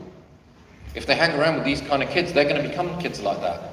And the reality, because the world is not teaching your children Nimrta. You have to teach your children Nimrta. Does that make sense? Do you think Donald Trump teaches your children Nimrta? Do you think Boris Johnson teaches your children how to live? We have terrible examples of people running society that are the most beerful people that you could think of. And these are the people that are put in front of your children as these are the people that run society. So, this is the thing, you have to teach your children Nimrta. So here, I'm going to tell you an example of parenting. Father and son relationship. So this is terrible parenting first. What happens is, son's here, father's here. Bacha health karda hai. Daddy kehta, aa mera ghar hai. Remember what I said before, as soon as your ungli comes out, that's a red flag for bad parenting. Daddy kehta, aa mera ghar hai, jo main ghar ch tenu kehna, tenu karna pehna hai. Kids listening to his dad. Kids now fi health karda hai. Daddy kehta, aa mera ghar hai, jo main ghar ch kehna, tenu karna pehna hai. Kids now nearly as tall as dad. Fir does something strong. Dad says, aa mera ghar hai, jo main ghar ch kehna, tenu karna pehna hai. Kids now a bit more older, does something else wrong. Daddy says, aa mera ghar hai, and the kid goes, stop. Aham mera ghar hai, mere ghar ch nikal ja tu. I don't want you here. Because he's physically stronger than his dad, kicks him out of his house. This happened to hundreds of people. Loads of people this is happening to. Because they've never spoken to their kids in the right way. So that's one type of parenting. Dusra type of parenting is with Nimrta. So, bacha is young, wo elta karda hai. Dad says, come and give me a hug. When children are young, give them maximum pyar. The kids are now a bit older, and he basically makes a mistake. So this is really good parenting. It's called open questions. So the dad says, "What tu aaj galti ki kiya? Explain to me why it was galt." That is very good parenting. Because if you give your child a question with just a yes/no answer, that's all they're going to give you, yes or no. But if you say, explain to me, menu samjha ki aaj jo tu kita kaate galtiya, he has to explain it and you will understand what's going on in his brain. So that's a good way of parenting. Kid's a bit older now, and daddy, it does something wrong again, and daddy says, Put, tu mere haan da hon na pyaya, sambal ke reh. Which means, you're nearly as tall as me now. Be sensible now. Start using your brain a bit. Think about what you're doing. Now, kid's a bit older, and he does something wrong. And dad says, Put, main tenu hon ki kehna? What can I say to you now? And the son says, Dad, no matter what, I always need your advice. Because you've talked to your kid with nimrta, your kid has learned what nimrta is, and he's learning to talk to you back with nimrta. If all you've done in your life is giving your kid cherke, all your kid knows is how to give cherke back. Does that make sense? Because nobody in society is teaching nimrta. In West, it's a forgotten concept. And they don't realize. If you watch The Apprentice, you have that guy and he just basically says, you're fired, and they're all in a boardroom and they're all trying to talk over each other. I've run a business for 20 years, a very successful business. I have over 80 people work for me. I don't have arguments in the boardroom like that. It's just basically anyone behaves like that, they're not appropriate for my work. Successful business is long-term service based on honesty and trust, where you work with other partners providing the service. That's how you create businesses. It's not by who can shout the loudest, who can do all this, because they're given this false impression of what life is. Life is about behavior, honesty, sincerity, and this is what you need to teach your kids. Does that make sense? Because society is not teaching it. Society has forgotten these things. So, you cannot force someone to respect you. All you can do is respect and love them back. Now, this is very important in teenage years. Now, we're talking about teenage years. Because, let me tell you something about girls and boys. This is a stereotype. But stereotypes only happen because they have certain truths in them. Okay? Munde can be difficult up until the age of 12 because onan helta kaniya. Kuriya are very easy because they just always really beat me up na kilag. But after the age of 12, Munde, I'll tell you straight, Munde can be dumb as a plank. They don't want to use their damag too much, so they will just say to you, I agree with this or I don't agree with this. So you know where they are. But what happens with Kuriya, they develop opinions.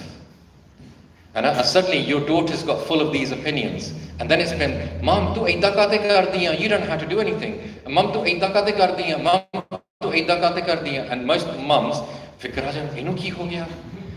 Ye to mainu matta dena paiya. And let me tell you, don't worry about it. It's a few years you have to get through it, because by the time she's 17, 18, 19, 20, she realized, Mom ta sahi sagi pehlai. And I was clueless. So this is the thing, in them teenage years, don't worry about your kids. Don't basically force them to respect you. Just give them a lot of nimrta and respect back. And the more you teach your children to learn, talk to them with respect, the more they're going to go through, we call it the growing pains of life. You just need to get them through it. Because they will think they're more clever than they are. And then life will teach them, actually, you're not as clever as you think. And so, what Bhai Gurdasi says, he goes, in parenting, or generally in life, Thwada dil inna khulla hona chahida hai. It's like a river flows of nimrta. So your bacche are going to make so mistake, but they're still your bacche. So always just give them a hug. And always say, don't worry about it, we'll deal with it. Does that make sense? Because we're now going to test your Sikhi. Okay, are all of you Sikhs here? Is anybody confused? Now you're all Sikhs, yeah? Okay. Think of someone in your life that you don't like. Someone that you basically, maybe has done something bad to you in your life. Maybe abused you, or maybe done chalaki with you, or ripped you off. Someone in your life, or your restadari, you just don't like, because they've done something bad to you.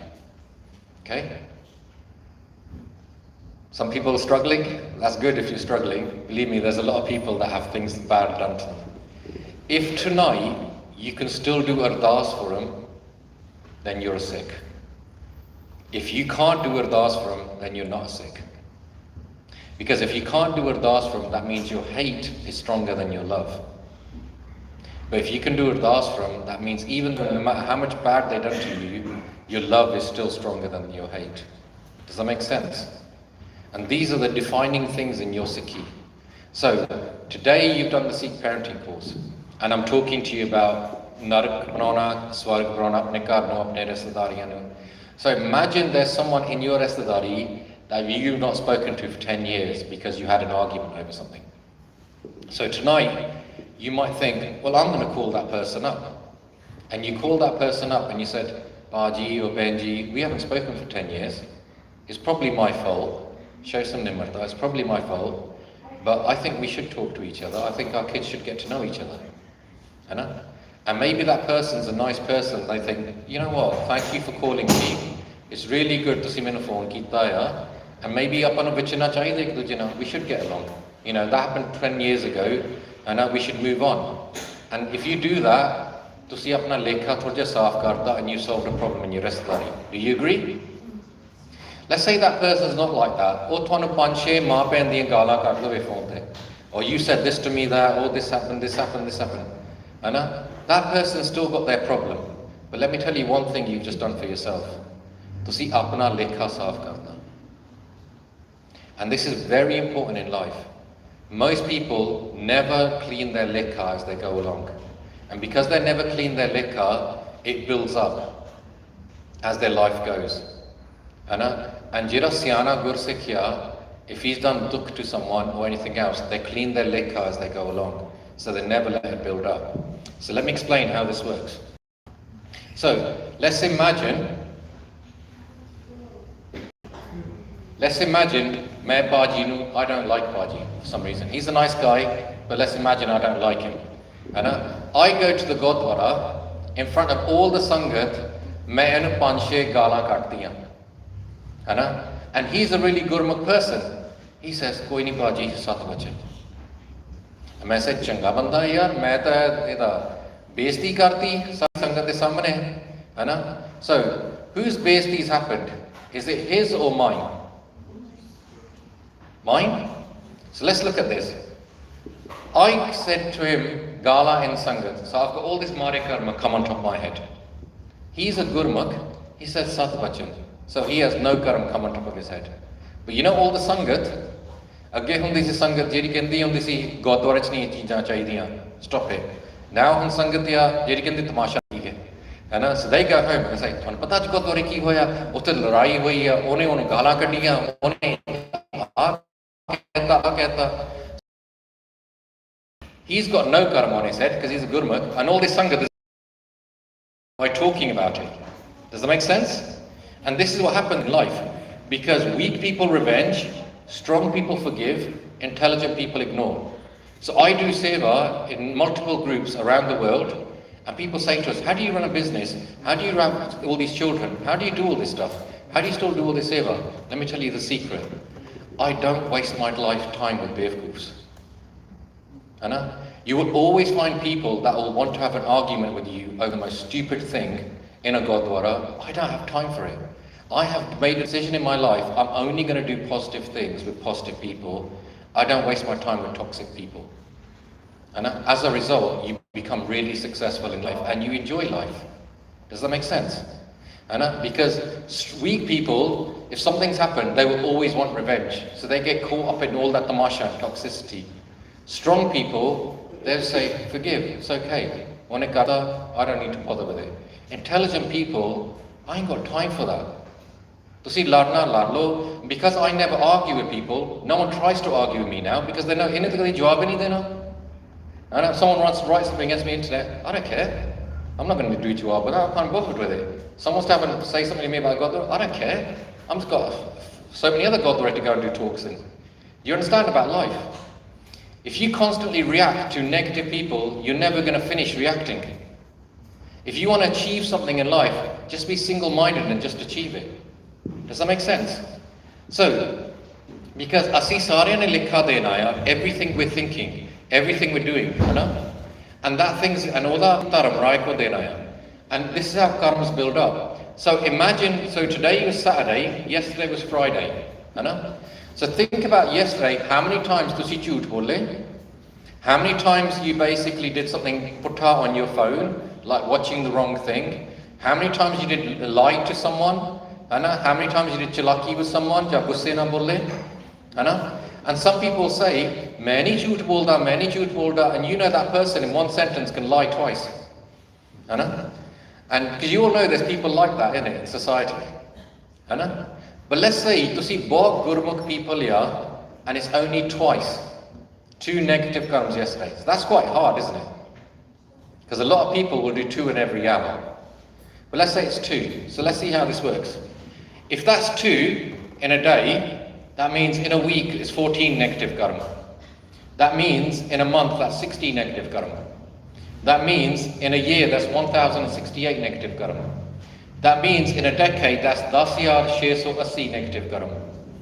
That means in the average life of 75 years, that's 80,100 negative karmas. That's just twice a day. So if it's 4 times a day, you double it. And फिर ਅਸੀਂ सोचते हैं कि कदी गुरुद्वारे जाके थोड़ा जिहा मत्था टेक के कीर्तन सुख के थोड़ा जिहा लंगर छक के ਅਸੀਂ 80,100 साफ करने हैं या नहीं? What do you think? And this is how most people live. They think, नहीं मैं तो बहुत चंगा है, मैं तो गुरुद्वारे भी जाना है, मैं तो बहुत चंगा है. And because we've never changed our behavior traits, them karmas are still building up. Because our jeeb is still working as a hatyar, them karmas are building up.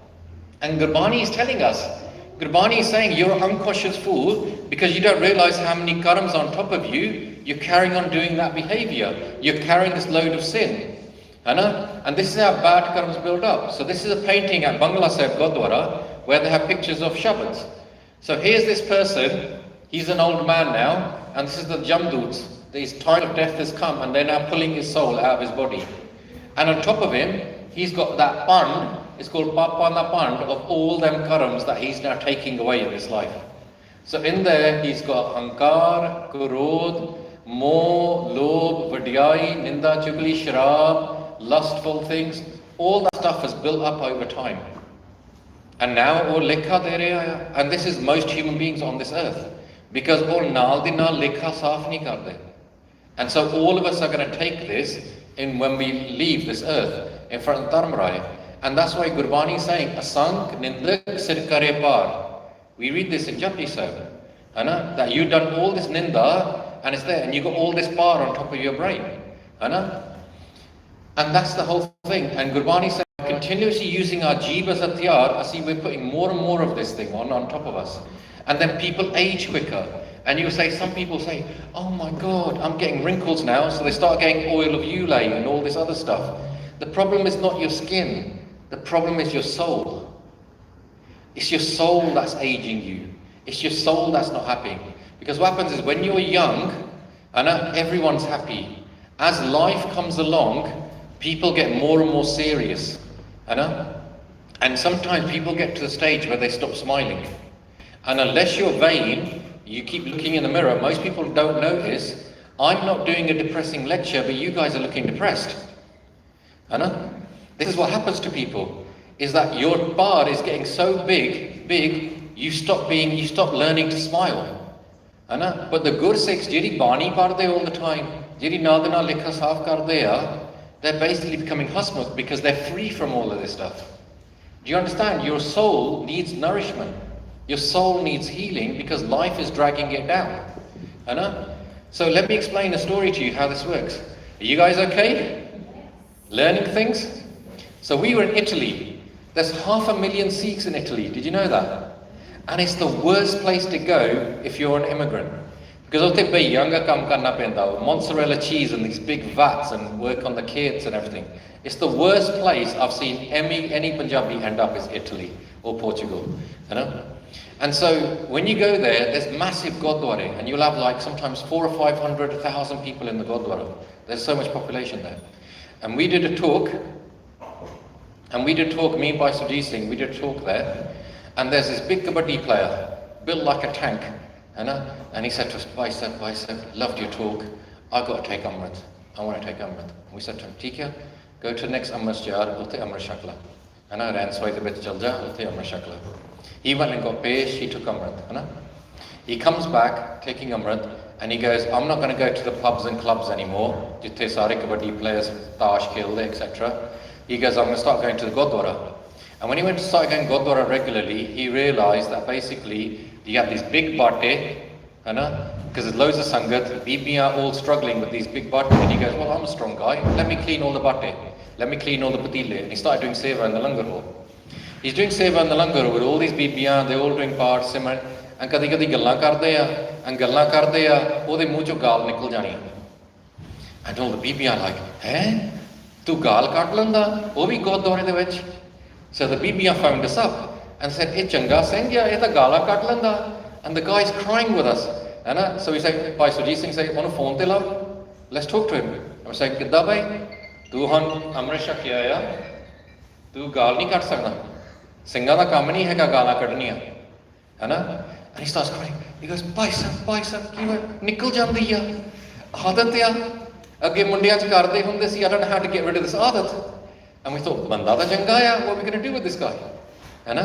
So then Bhai Jagjit Singh said, if you got a problem and we can't solve it, then go to the Panj Pyare. Panj Pyare will give you a solution.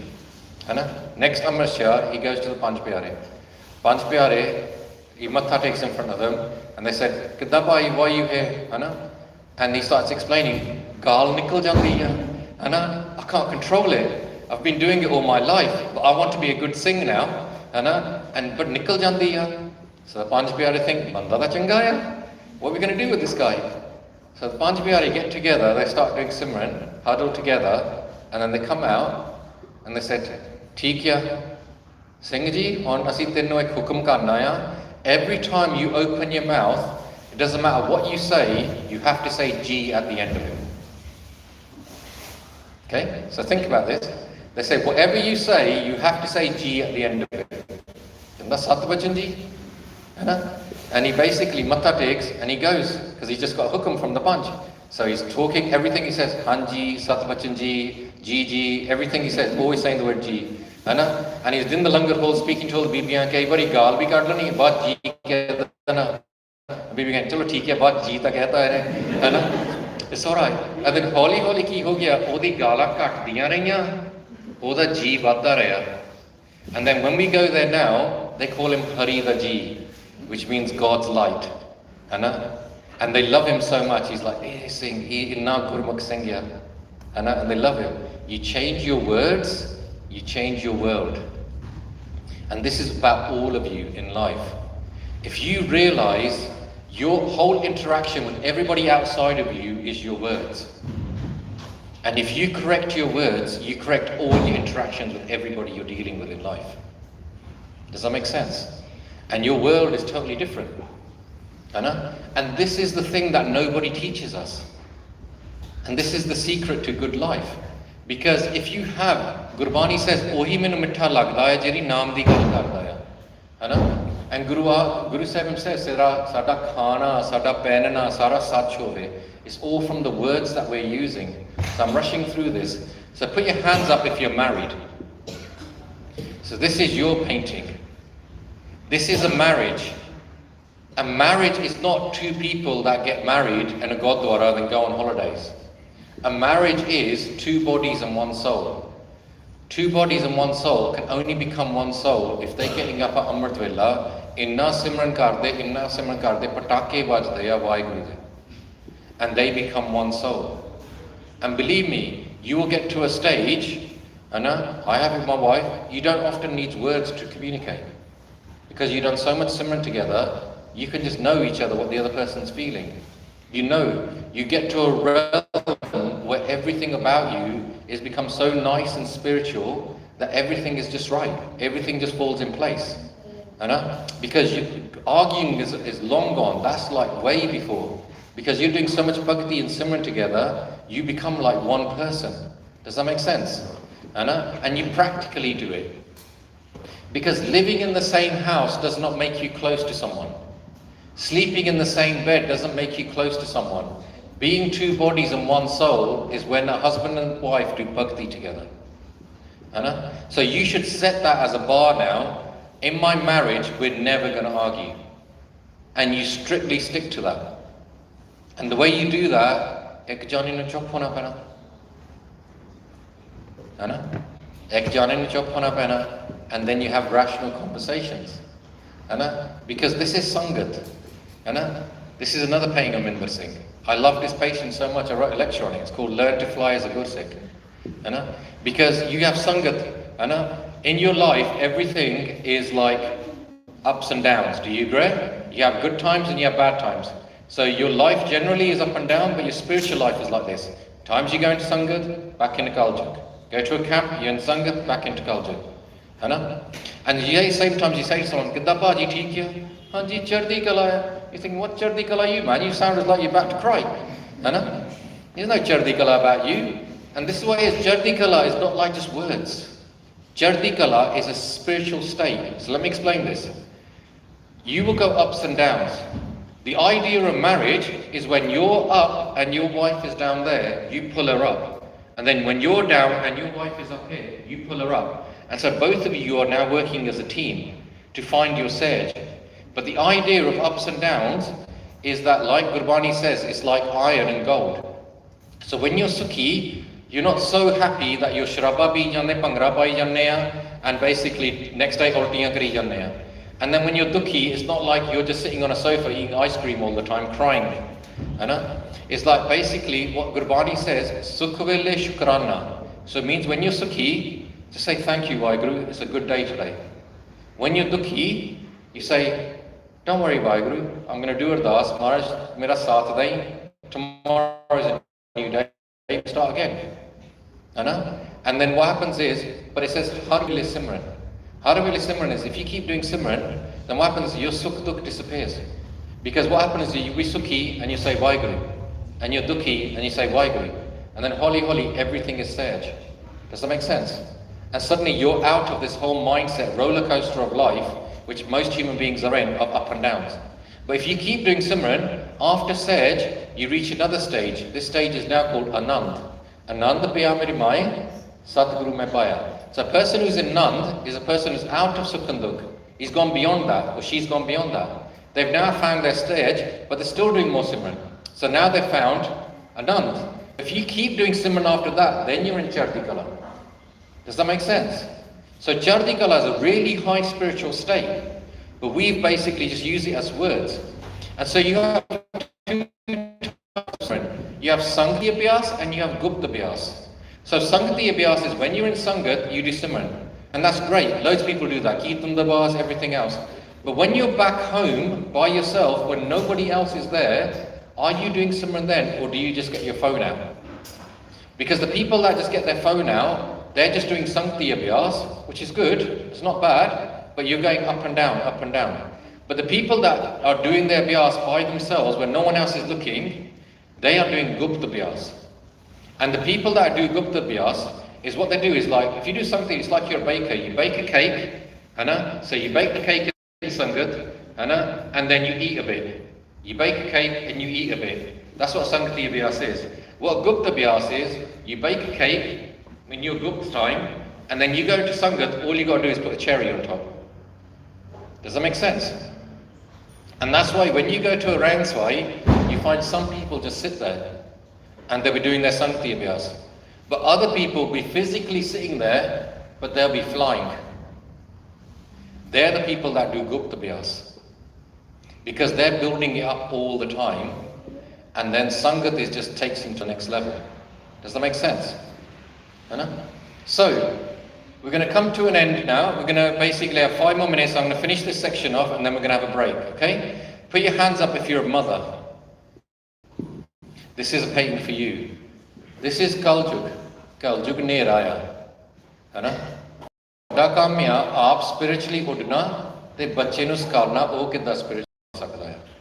Does that make sense? Which means you're going to go on your spiritual journey and you're going to take your child with you. If you don't take your child with you, your child is just going to fall into Kaljug. That's what's going to happen. That's what most people are living in. So you have to realize you have to learn to fly. Now watch this video.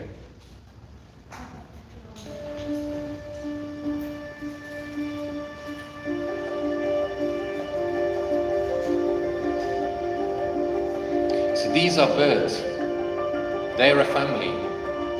Sometimes in their family they might have 1,000 birds. Sometimes they might have 100 birds. But look at that family. One goes one way, everybody goes the same way. another goes another way, everybody goes the same way. Not one bird hits another bird. Isn't that amazing?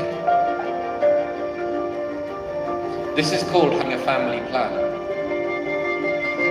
A janvarya, asi insaniya, we should better have bigger brains than them. But they've realized, as a family, we stick together, we all pull in the same direction, and we basically create beauty in our movement.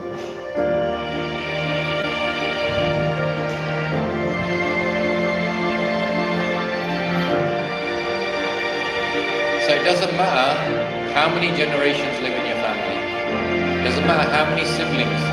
Can you communicate well enough that you live like this?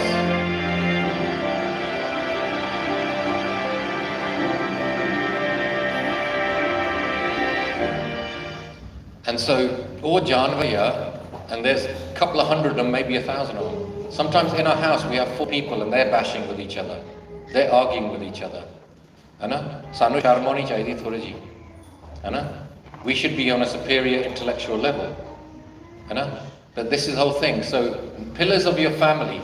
If you want to have a successful plan as a family, first thing, make Gurbani the center of your family. Do lots of bhakti there. Teach your kids Sikh history. Because what you're going to teach them is how to battle life, how to be resilient in life, how to deal with problems in life. Because everything they face, Gursikhs have faced much bigger things in the past. Okay? Nutrition. This is fundamental, especially in today's world, where your health industry is not designed to make you healthy. It's designed to sell you medication. Your food industry is not to give you the most healthy food. It's to give you the most profitable food that they can sell you. And it's basically, so the person that cooks in your house has the whole family's health in their hands. So as a human person who's cooking in your house, whether it's husband or wife, you should be a master of nutrition. You should be teaching. You can buy like these Rice Krispie squares. You don't realize that 30% of them are sawdust. There's the most crazy thing, seed oils and all this stuff in the food that you're buying. In our house now, we only cook at home. We only have single ingredient foods. As a result, all of us are healthy. We also only have kacha dod. We make our paneer ourselves from a kacha dod. All of these things make us healthy. We're trying to cut out as much processed foods and sugars as much as possible. As a result, everyone's healthy. My dad started getting diabetes. He never took the statins. Within 4 years, he cleared his diabetes. He's off the register again. Because it's all about the food you eat and how it links in with your genetics. Does that make sense? So you should be a master of nutrition. Exercise, especially for elderly. Every 10 minutes you exercise, you're putting an hour onto your life. Once you hit 50, your muscle mass is deteriorating. You need to do more exercise and not just walk. All our elderly people walk. You need to teach them how to do bodybuilding. You need to teach them how to do weights. We do that, a lot of that now in healthcare now.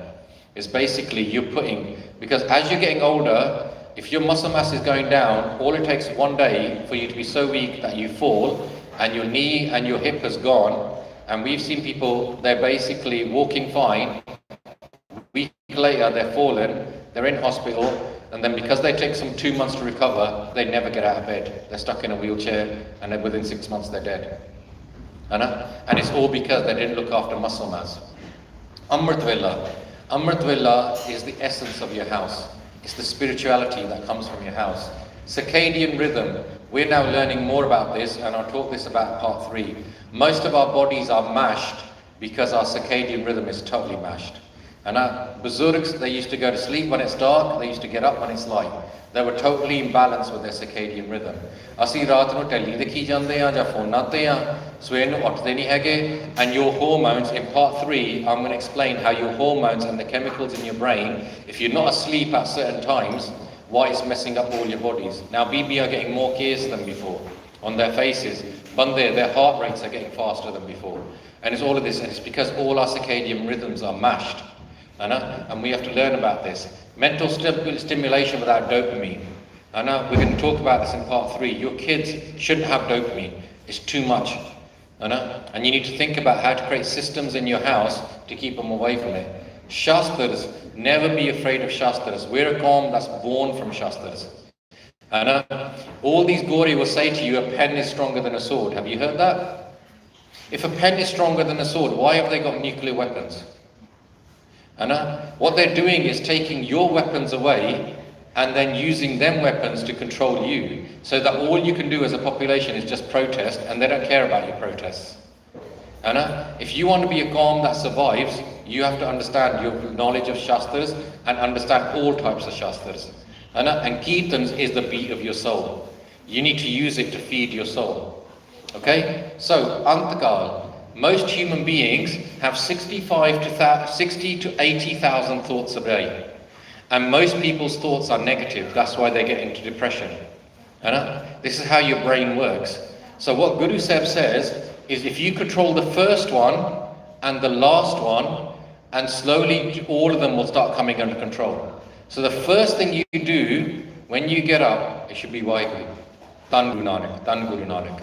Before you go to sleep, it should be Waheguru, Dhan Guru Nanak, Dhan Guru Nanak. If you put your first thing you do is check your phone, and the last thing you do is check your phone, you're addicted to your phone. And Guru Sahib says, if you control the first thought and the last thought, all the other thoughts will fall in place.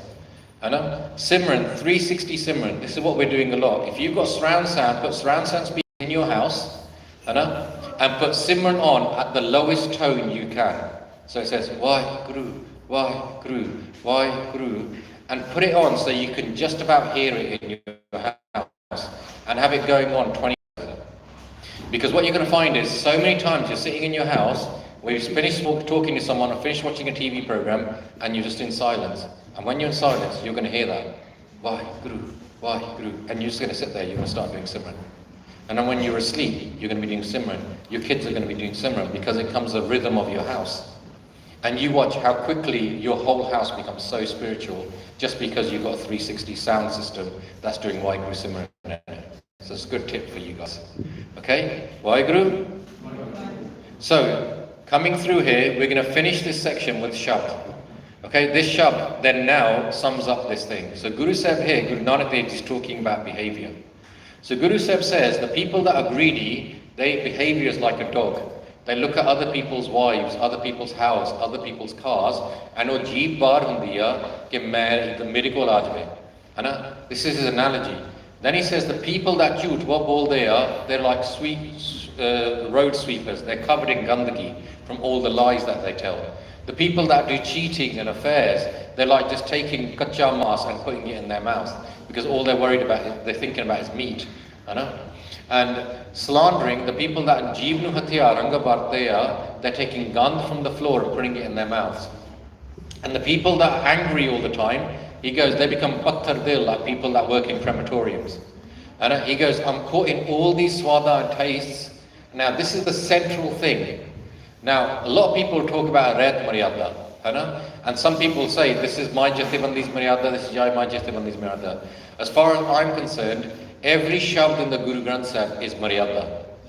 So once you've heard a shabd and you've understood it, you should think, this is now my Maryada, I'm going to try and implement this in my life. Does that make sense? So we've now heard this shabd today, and we're going to think about this, is can you implement this? Because if I was to say to you, is Sajjan Tug a good person or a bad person? So he was a serial killer at the time of Guru Nanak Dev Ji, and he killed people at night in his ashram. So was he a good person or a bad person? What do you think? He was a bad person? Yeah, I agree, because he was a serial killer. He's the worst person in society. But then he met Guru Nanak Dev Ji once, and he became Bhai Sajjan, who's a great Gursikh of our Panth. And what was the key thing there? He implemented. And we will go to the Gurdwara, hear loads of Hukamname, loads of Kirtan, but we've not become Bhai Sajjan from Sajjan Tug, because we're not implementing. Does that make sense? So now you're hearing a shabd, we got to implement this. So the implementation here is Guru Sahib saying, if I open my mouth, if you open your mouth after listening to this section, and he says that every time you open your mouth, if the thing you're going to say, if it's going to not increase your honor, don't say it. Very important thing in life. So if I'm going to say something and that thing is wise and it's going to increase my honor, then say it. If by the person who's listening to it, it's going to decrease my honor, फिर चुप ही रहा करो. Does that make sense? It's wisdom. So instead of using your jeeb as a hatyar because you think you have to win every argument, every battle, do all your propaganda against the people that you hate, instead, just basically think, I'm only going to speak if it's going to actually increase my honour.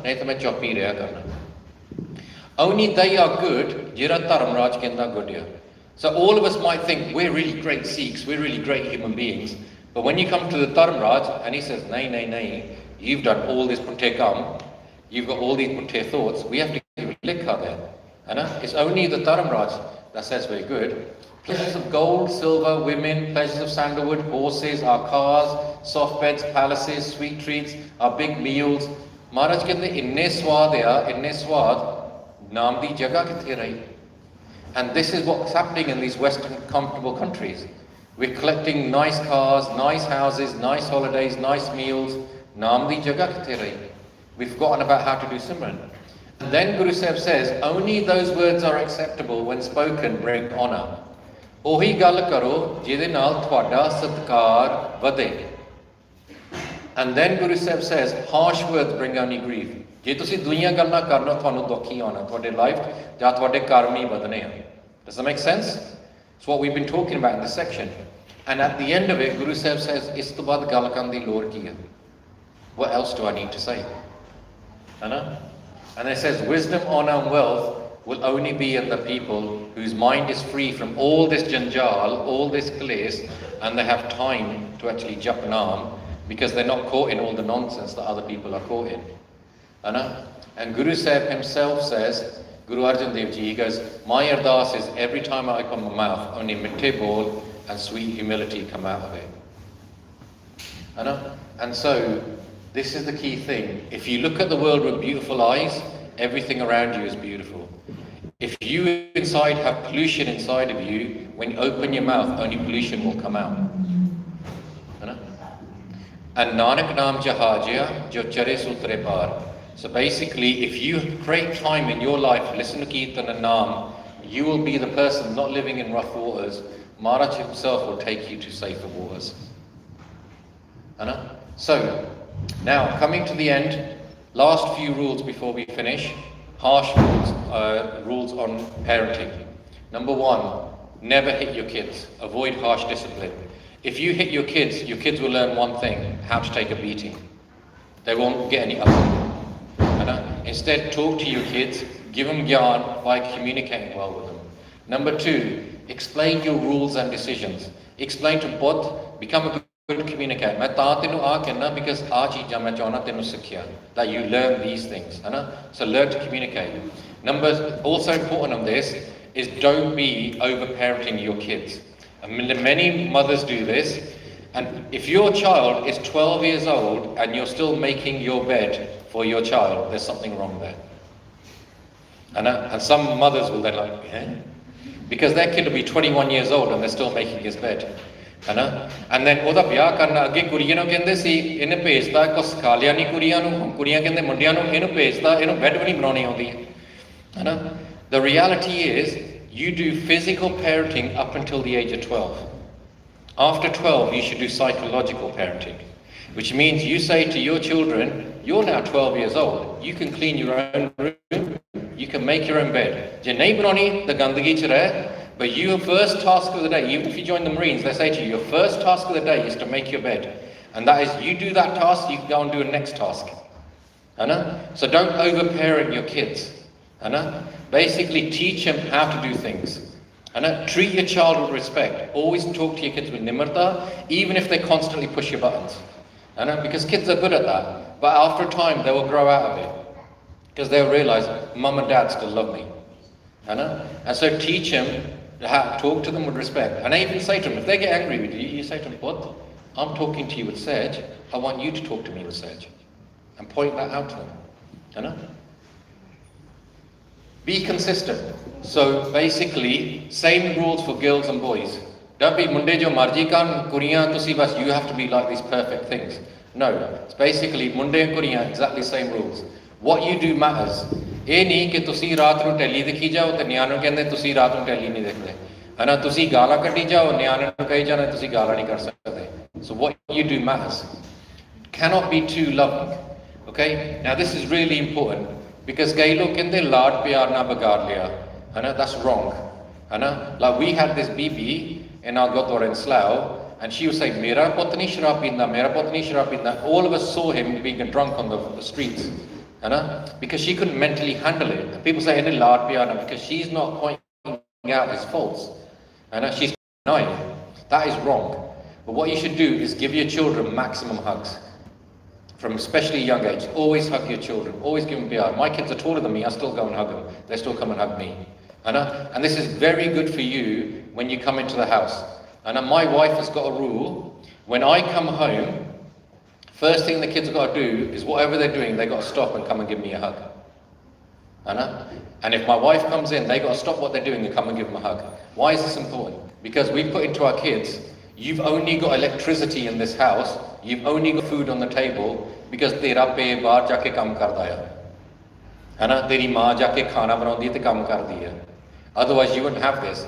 What happens, most people, they come home, they've worked hard all day, they come home, wife bhi masi banaundi hai, kids are in their bedrooms, they don't even care dad's home or not. They don't even care mum's home or not. You've not taught them any qadr in the house. And if they do qadr of you now, then they're going to retire you later on. If they don't even know you're doing anything because they're too bothered with playing their computer games, they're never going to retire you. Does that make sense? So put these things into your house. So the other thing here is don't do the typical Gora thing when you're pregnant. So the typical Gora thing when people get pregnant, because the Gora want to sell you marketing as possible. So they will say, get a small bedroom, put a rainbow in there, more cots and all that. That is the most thing you could do. Okay? If you have a baby just born in your house, you put the cot next to your bed.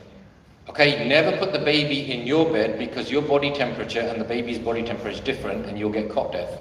Okay? You put the cot right next to your bed, you put the side down, and as soon as that baby cries, you pick the baby up straight away. Because all that baby wants is reassurance. And if your bedroom is down the road for the baby, down the corridor, it might take you 20 minutes before you're getting up to go and pick the baby up. Baby anxiety issues. Because you're doing that typical Gora thing. If I say to you, "Tusi sare theek ya? Thode sa dimag ta nahi kharab hoya?" है ना? Some of you having to think now. Tusi sare theek ya? है ना? Let me explain to you why I said that. Because what's happening now, as soon as a BB gets pregnant, she has to go on Amazon and buy every pregnancy book she can read. And they think, "Oh my God," and they come to me, bicep, do I have to think about this? Do I have to think about this? And I go, "Where did you get that stupid idea from?" "Oh, I read it in a book on Amazon." I go, "Stop reading these books on Amazon." Because these books on Amazon are only designed to sell more books on Amazon. And every 2 years they'll change the book and change the title and refresh it. Tusi sare theek ya? I'll ask you again because you haven't said yes yet. So he said that dimag ta nahi kharab hoya. None of your parents bought any books from Amazon. All they did was give you love. That's all you need to do with a baby. Give it love, do a Sukhmani Sahib instead of reading a book, your kid will be fine. So don't do this typical Gaudiya thing, it's all about marketing. Love your kids as much as possible, give them hugs. Be involved in your child's life. Talk to your children every day. Don't be that parent that their child's got pregnant and they're just waking up to it. Don't be that parent where their child is getting bullied and they're just waking up to it. From day one, every day, half an hour, speak to your children. Speak to your wife. What's going on in your life? What do you want to talk about anything? If you don't have nothing to talk about, just do a bit of kirtan, do a bit of part. But talk to each other every day. Because your Premier League is never going to finish. Your soap operas are never going to finish. But your family life is your family life. Does that make sense? Establish and set rules. A good parent always knows answer to 3 questions. Where is my child? Who is with my child? What is my child doing? A good parent should always know that. Life 360 is really good if you should put it onto your kids. Number 1, foster your kids' independence. This is particularly for Amritaris. Too many Amritaris just take their kids to the Gurdwara and the school. No, put your kids into basketball, put your kids into martial arts, put your kids into tennis, football. Make them compete with everybody else. My son was doing really good in football and all the Apne said, put him in the Asian leagues, put him in the Asian leagues. No, I'm going to put him in the best leagues where they got the best competition because he has to survive that. and you teach your kids basic life is tough, survive, it's all about competition, you either kill or be killed. It's like, and this is the whole thing, don't be soft with your kids. Teach your kids katapa charo lokan. People think, oh my God, hey, parenting course karda hai, what's he teaching? Let me tell you something, this is a story of life. When I was young, I went to a school where new school, grammar school, mainly Gore, and I said to my brother, if someone bullies me, what should I do? Because I was probably about 10 years old. And my brother says, you do something so crazy, no one will ever come near you again. So what happened was, 2 weeks into my school, the Gora comes up to me, 4-story school, they throw my pencil case out the window. And the Gora says, go and get it. So I grabbed the Gora, I hung him out the window by his leg. I said, go and get my pencil case, go and get my pencil case. And I got expelled for 2 days. Head teacher gave me a right go at me, he called my parents in, but let me tell you one thing, no ever Gora came near me again at school. And this is what you've got to teach your kids. So my son, the Gora started him at school, and I teach my children how to punch people, from a young age. So my son smacked him, busted his nose, and then you go into the head teacher's room, and they'll say, yeah, we don't believe in violence, you've got to do the routine. You say, we don't believe in violence, we don't do that. As soon as we left the head teacher's room, I said, Chardi Kala, man. You basically, any Gora comes near you again, smack him again. And what happens? No one comes near your kids. And people get bullied is because they project weakness. Teach your children to project strength. My daughter, she was in all-girls school, and opposite is all-boys school. She's the star-wearing girl in that school. At 13, this bunda on the other side of the school, he basically started making Mickey out of the star. So she walked across the school, grabbed the munda, banged his head against the wall 3 times, made him cry, then walked to school. Then she had a bit of a cry when no one was looking. He wouldn't tell me, and my son told me, life, either you get bullied, or you basically deal with it. And I learned martial arts, like I said, I was kickboxing champion, and my martial arts teacher said to me straight, he goes, never get into a fight, because if you get in a fight, no one ever wins. All that happens is one person is more hurt than the other person. But if you're in a fight, make sure you finish it. And that's the rule we live by. It's basically, Guru Sahib says, na kis to darna hai, na kis nu drona hai. We're not going to be suppressed by anyone, we're not going to be bullied by anyone, we are not a victim community. But if someone starts on you, shittar fero, maximum. And then none of your BBM will be bullied, none of your BBM will be abused, because the BBM should be able to handle themselves. And none of your Mondays should be abused or bullied, because you should be able to handle yourselves. Does that make sense? I'm not going to do like this Christian, turn the other cheek. You Christians turn the other cheek, why the hell you got nuclear weapons for, all these Christian countries? They don't turn the other cheek, it's just basically brainwashing to you. It's called the law of the jungle. And Maharaj says, Shastra rakho and rob na ro. Does that make sense? Okay, so that's a bit of parenting you never thought you'd get. So, coming to the end, has that been helpful? Okay, right, are you guys okay? You're not too tired? Have you learned something today? Okay, we're going to have a 10-minute break. Bring your stuff here. We've only got an hour to go. If we do it quickly, you'll be finished exactly on time. So this bit, before you do this, I'm going to tell you two things. Number one, we have these books and we do loads of things, but I'll come on to that. I'll let you think about this. This last section is all about technology. And it's all about your relationship with technology. But I need your help. How many Sikhs do you think live in Southall? Guess, anybody? How many Sikhs do you think live in Southall? 40,000? 30,000? 20,000? What do you think? Let's say 70,000. If there's 70,000 Sikhs in Southall, probably both Slough and Southall probably have that. When you go to Canada, it's a different level. You go to Toronto, it's like 600,000 people, Sikhs just live in Toronto. You go to Vancouver, 1.25 million live in Lower Mainland. Nothing in UK compares to what's happening out there in terms of Sangha, the population. But you are less than 1% of that people here. And I said to you, je Gwandi di kar ag lagi hai, kuch nahi hona chahida because ag thode kar aani hai. So I need your help, Because this is the first time we've done this in Southall, and always the first time when we do it in any town, nobody knows what to expect. So you get a turnout like this. Even though we had 110 people registered today, some have turned up, some have not turned up. But if you go and tell people about this course, and next time I come and do it in Southall, it should be put here. So like now, when I go to New Jersey, like last time, 700 people. I did Vancouver just now. Within a week, 500 people signed up. And because now you know what to expect. Do you think it would be helpful if all the Sikhs in Southall learnt this? Because then you would all have a collective vision of what you're doing with your kids. Anna, does that make sense? So what I need from you is at the end of today is to do a testimonial. Anna, so if you like today, then you basically say, this is what I liked, this is what I learned. If you didn't like it, just say, I didn't like this. Anna, but what it is other people look at you, because when I say parenting course, some people think, yaar, ye to siyane wali banaya, it's not for young people. And other people say, oh, it's for people that have got kids, and I'm not married yet. And the reality is, this is for everybody, isn't it? And you will look like, and they will say, oh, she looks like me, and she liked it, so I might like it. Oh, he looks like him, me, and that's what happens. And then people start coming to these courses. And my aim is 20,000 people have done this course. Before I pass away, I want 1 million people to do this course.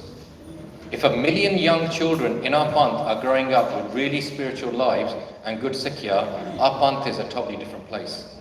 Does that make sense? Because this is called strategic development. And you will have other people, they'll say, grooming happens, bullying happens, this happens, and they're trying to firefight everywhere. And for me, I don't like that firefighting. I think let's just create a generation of really spiritual people. As they grow up, they will solve all these problems themselves. Does that make sense?